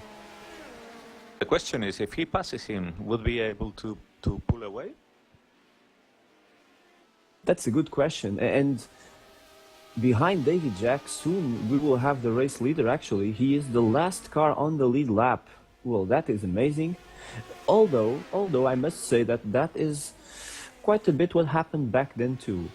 David Jack himself now put a lap on Jason White. It was not uncommon back then to have, 4 or 5 finishers on the lead lap and everybody else 1 or 2 or even more laps behind, if you recall. Which is even more amazing if you consider that there were no pit stops. Indeed, Did big it differences. all in a single run. Big differences in pace here. Of course, we must not forget that a lot of people, because this is the first race of the season, probably tried just to play it safe and just finish the race, see how much it would develop. But I do wonder that with such a big number of finishers so far, maybe in the next race, people will maybe think that they better get faster, or they maybe should get a better race pace, because we might have a lot of finishes here that won't score points. Yeah, that's true. That system of points in Formula One is certainly a bit unfair, because the effort that many people put here to bring these cars to the finish line, I think it should be getting a better reward. Like in the kart series, where you always score no matter what, and it's the difference in scoring what actually makes them. Well, you know how it is, Alberto. Formula One is the elite, so only the elites should score points. At least that's what they believed back then. In our funny version here in HSO, because we tried to follow as realistically as possible the original championship. We kept the same system, so drivers are aware that they have to finish at least in the 6 first positions so they can score any points, and which might explain the fight we are watching between Ray Vidal and David Jacques, if Ben can show us that again, if we are not, because Ray is the 6th, so he's in the last point position, and David Jacques is 7th, so if David can overtake Ray, he will gain a point instead of Ray. So it's actually, maybe it's a bit more at stake here than we were thinking. Well, certainly. I haven't thought about that, and it certainly is like that, because it's a difference between seeing your name on the table or not, at least in this first race. Exactly. And who knows, for example, Ray Vidal driving the Cooper Suker, I guess he won't have many chances to score points, so he has to take advantage of any chance he gets with his car. So I would expect him to, try to defend the position all the way to the end. That's right. With the car, you're normally not looking at points, rather at the finish. But when you find yourself, because of the attrition in this position, well, it must give you a hike also. But David sure is trying. I guess he just lacks a bit of maybe straight line speed to overtake Ray here, because he cannot follow Ray as closely in the fast right-hander. So he is not close enough by the end of the long back straight to overtake him. And, well, I would say that Cooper Suker seems very, very wide in the slow bits of the track. So I don't think David will have many chances there. Being either the right, his way of driving, or the car, or the combination of both, is, like you said, it's a very stable car, and when you look at it, it doesn't do anything especially good, but it doesn't do anything especially bad either. I mean, he goes well around the corners, he accelerates reasonably well out, and the only thing where he really seems to be lacking is top speed, but David can capitalize on that. He simply can't come out of the turns fast enough to overtake him on the long straights. Well, he sure has to try on that bit of the track, because everywhere else, the way Ray is driving, he's not making any mistakes. In fact, we must praise his cool head, because although David is hounding him for quite some time now already, I haven't seen him making any mistakes so far. No, certainly not. And what you said about this car, the Cooper Suker being wide, making wide his car, it's not just figurative, but if you look at it, it certainly is a very wide car. It's not easy to go past that car in the twisty section, where the track is very narrow. Yeah, he does seem like an Indy car running in the middle of these Formula 1 cars. certainly how looks wide like, it is. like an IndyCar of the 80s. Meanwhile, Jason Fitch, well, he had an accident and he's out of the race too. So that's unfortunate. And who's catching Ray and David here is our race leader, actually, Petr. He's the car there that we can see now getting closer and closer to them. So he might shake up this battle. Oh, and David now he tried in the inside, a desperate move on the brakes, but he went too far. He overcooked his braking point, and now he lost some ground. He actually was lapped immediately by Petr because he did basically a half spin, and now Ray has some time to breathe, although he must let Petr by. So I guess now David has some work to do to catch back Ray again, because if Ray keeps not making mistakes, well, this might be it. Oh, but now Ray just he lift off to let Petr by. So basically, he must have lost a bit of time with it, and David is now again with Ray in sight. I guess he was lucky with this because he was able to catch. He got very close quickly. Yes, he was able to catch Ray once again. So he had some luck there with the lapping car because it probably has slowed Ray a lot. Yes. Ray tried to do the gentleman thing. He lifted off right in the middle of a straight to let Petr by. And well, if you lift off in the middle of the straight, you will obviously lose quite a bit of time. But let's see if he can keep up his advantage so far. Look at David Power sliding out of the turns because he knows he has a moment to lose. And he's really giving it all the throttle he can admit it, and maybe a bit even more. Well, he sure has been driving the wheels of that Tyrrell so far. He must be tired at this point. I know I would. And we have another non-finisher, Dylan Canton. I think he was running in last place, but well, he's running no more at this point. So now we have. Let's see, we have now 17 cars on the track, and the non-finishers so far are Dylan Canton, Philippe Martinelli, Florcan Marc, Gerard Rion, Raul Jareb, Pascal Lepive, Didier Conjot, Simon Watman, Dana Schurer, and Jari Brupacher. They are all out of the race so far, but we still have another 17 drivers. Even Jan Kowalski, who had so many problems in the beginning of the race, is still running, albeit in last place with the Merzario. But whoa, David is now really close to Ray once again.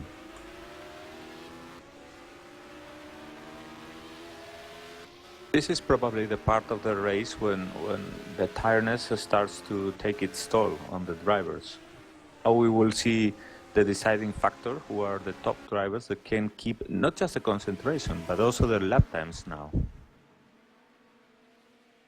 Well, indeed, although Petr has such a big advantage at the front that he can cruise all the way to the end of the race at this point. He has 55 seconds of an advantage over Richard Coxon. Well, that's certainly amazing. A big gap. And driving alone out there is not always as easy as it would seem. User disconnected from your channel. Oh, for sure. I mean, he has to keep the concentration. And let's not forget, he's lapping cars all the time.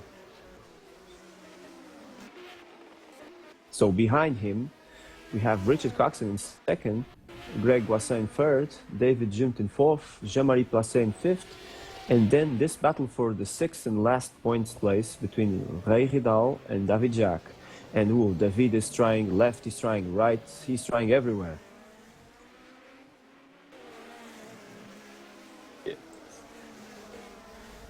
But he has certainly hit against an imperturbable man. Yeah, he was squeezed there now. He really had to lift off David, or else he would lose his front wing and maybe his front wheels, actually.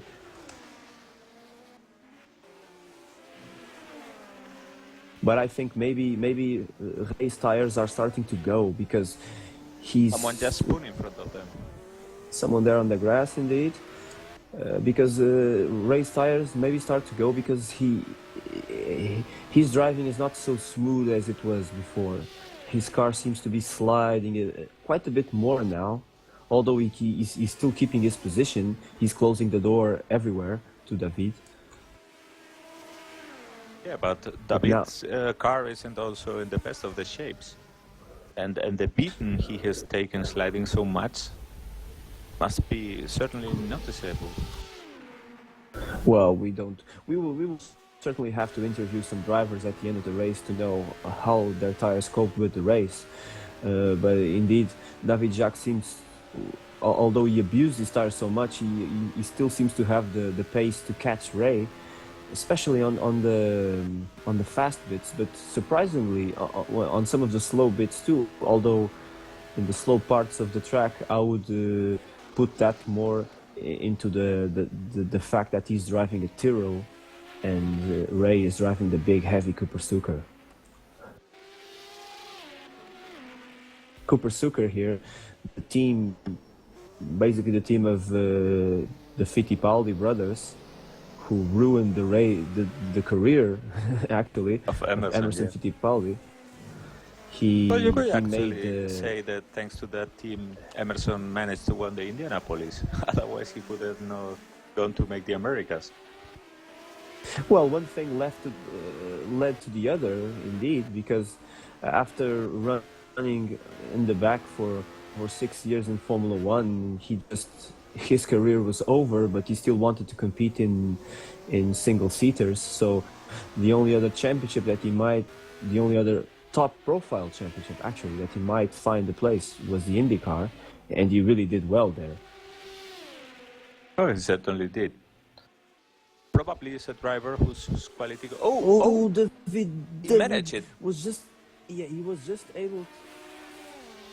He was just able to squeeze by.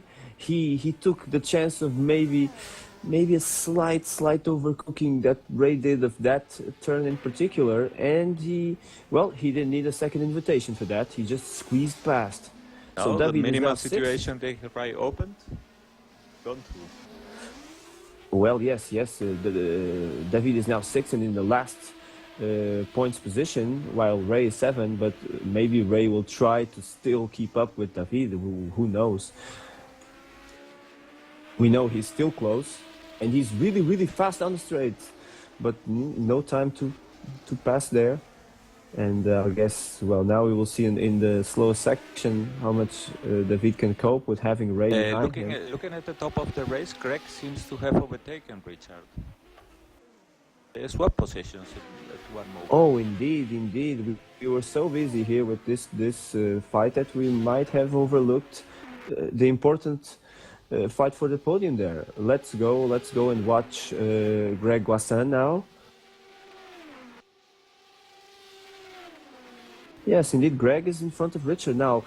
I wonder if there was some sort of mistake from Richard, or maybe his tires are starting to go off. I will look at the lap times and see if there is something that can lead us to what happened. Well, certainly different fortunes for both the Tyrrell drivers.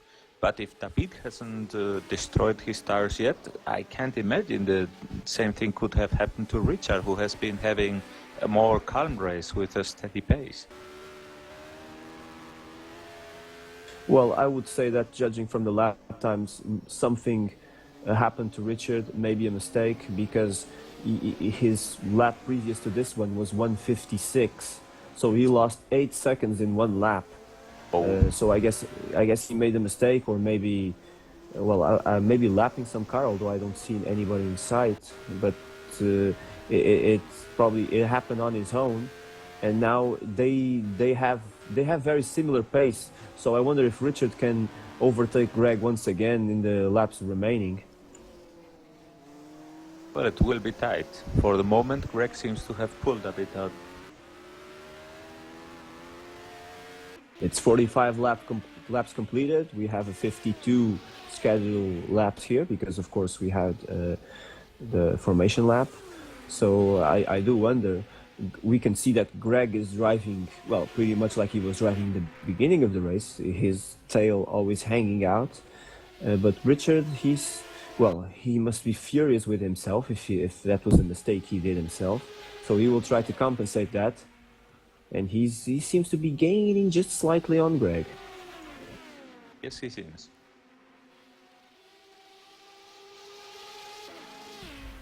Of course, Richard the Coxter Coxon, he's always good.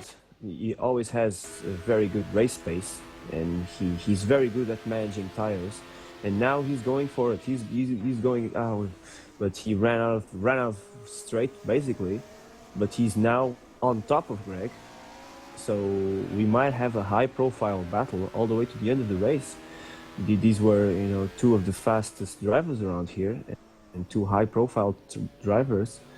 In the case of Richard, I would say he's rather one of the most fast regular drivers, but there are certain moments where he has either bad luck or bad decisions, makes bad decisions, and look at that. He made a mistake. He made a mistake again. I guess his rear tires are not in good shape. And I mean, he can do, for example, 50 laps absolutely steady within the same tenth of a second. That's his regularity. And then all of a sudden, something like this happens, and he loses ground. His regularity is out of question because he has two 500 milers under his belt in ovals, the Indianapolis 500 from last year and the California 500 from this year. But at some point, things like this happen to him. He's maybe even more regular than Greg or than Yves or other fast drivers, but he has more a tendency to let him such things suddenly happen. If they don't, he's a sure winner. Well, indeed, sometimes Richards just forgets he's holding the steering wheel, but I would think that his troubles now at the end of this race, I would bet maybe it's tires, maybe he didn't manage his rear tires as well as maybe Greg now, because I wouldn't be surprised that his loss of ground was due to something like this. Coming out of a slow turn, back steps out, and that's that basically. So now Greg has an healthy 5-second lead over Richard Coxon, and it's shaping up for him to finish second. I will run down the order just to tell our viewers how are the positions so far now that we are approaching the end of the race. So Petr Lavak is our leader with over a minute over Richard Coxon. Over Gregor Guassin, who is the second one now. Richard is third. David Junt is fourth. Jean-Marie Placet is fifth. David Jacques, as we predicted, is keeping his sixth place over Ray Ridal. Vincent Beretta is eighth. Mike Bechtel in the Ferrari is in ninth. Matthias Weber is 10th. Yves Placet in the Ensign is 11th. And he is followed by his teammate on the other Ensign, Jukka Matanen. Jason White is 13 with the Brabham. And Steve Parker is 14. Jonathan Asserklint in the old McLaren M23 is 15. And Jan Kowalski is the last runner, 16. Oh, but now we have a development. It seems so that we have another DNF, in fact another two DNFs. Mick Chapman retired a few laps ago in an accident, and now Vincent Beretta also had a crash, so he loses his 9th place, which is unfortunate to him. He was driving the other Shadow, and he was running on the top 10, but well, I guess he will be now in the pits because he's finished on the wall somewhere, basically. And that's Greg Wassen's teammate, although I am seeing that they don't seem to be driving the same car. DNA 3A for Greg and 5A for Vincent. Maybe a difference of upgrade. Maybe. And Vincent is another fast driver we haven't talked much about. And I certainly would have expected him to be more on the pace of Greg. If not in the exact same pace, I would have hoped to see him in the top 5. Well, I'll be honest. Greg seems to be here the exception to the rule because those driving the really, really slow cars, he's by far doing the best. I mean, David Junt is not doing half bad in the Surtees, but I think the Surtees is faster. But you will correct me on that if I'm wrong. Because the other ex-driver who's driving a really slow car is Ray Ridal with the Cooper Suker, and is way behind Greg or anybody else actually. But although he's doing a fine job with that car himself.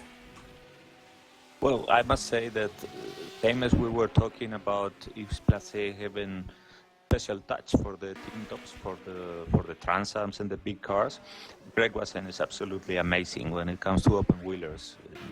It's incredible. I mean, he's a very fast driver. You put him on something that doesn't have a top, and he's absolutely immediately in the pace and going incredibly fast. Well, he sure seems to be proving that today. Richard has gained a second over Greg, but I don't think that will be enough until the end of the race. I think bar some kind of crash or accident or some mistake, the positions are pretty much solid now. We have 2 laps to the end of this race, and Petra is obviously leading comfortably. In fact, he's still lapping David people. David Junt put it on the wall. Oh gosh, let's go to David Junt. Yes, he did, he did, and I believe he did it when he. So let's take a look at the replay.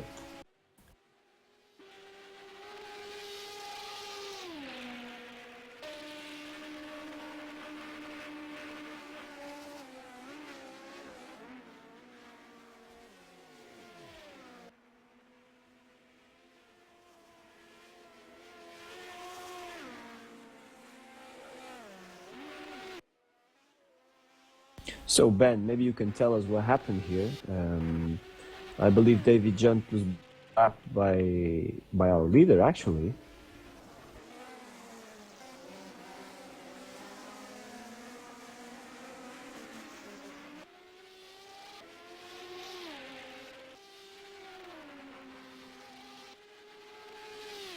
Yes, Peter is, well, he did a fine job today, and he's on course to win this race. Of course, with the accident of David Junt, everybody else is promoted one spot, which is very important for Ray Ridal because he was out of the points with the Cooper Suker, and now it seems he will gain 1 point for all of his effort dragging that car to the top 6.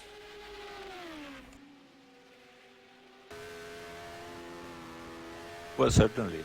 That was an impressive ride on the Cooper Suker. So to be rewarded with a point is something well deserved. And look at that, because Mike Becknell is actually in 7th.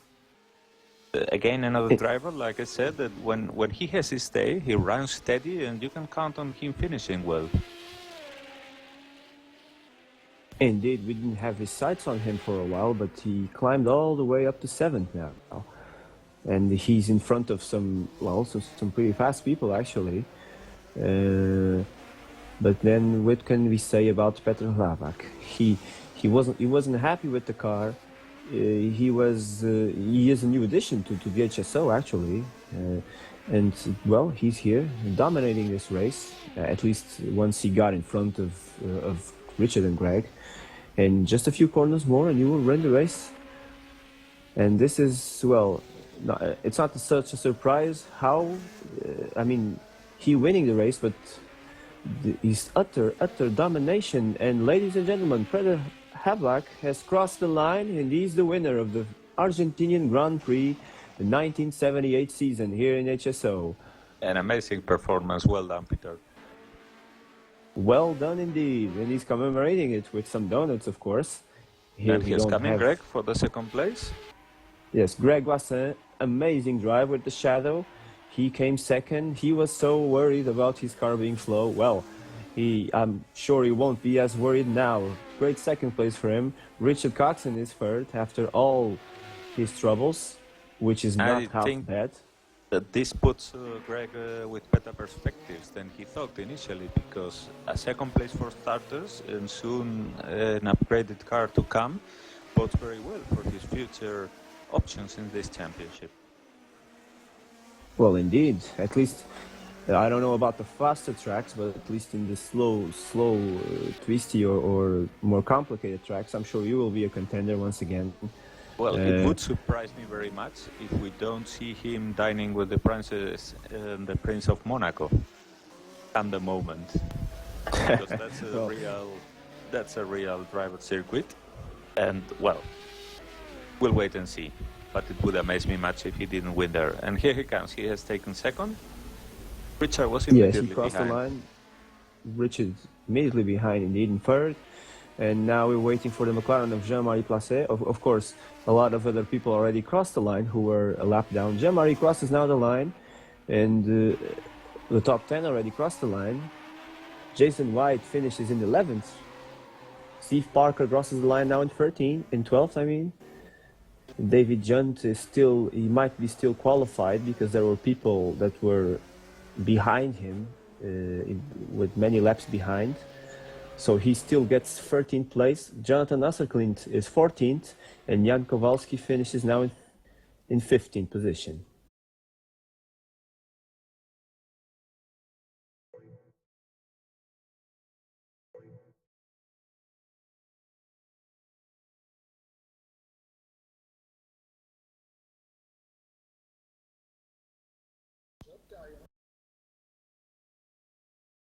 Hey, thanks, man. It was kind of difficult to, I believe, direct and comment, but I think it turned out okay. What do you think, Alberto? Was it hard? We did what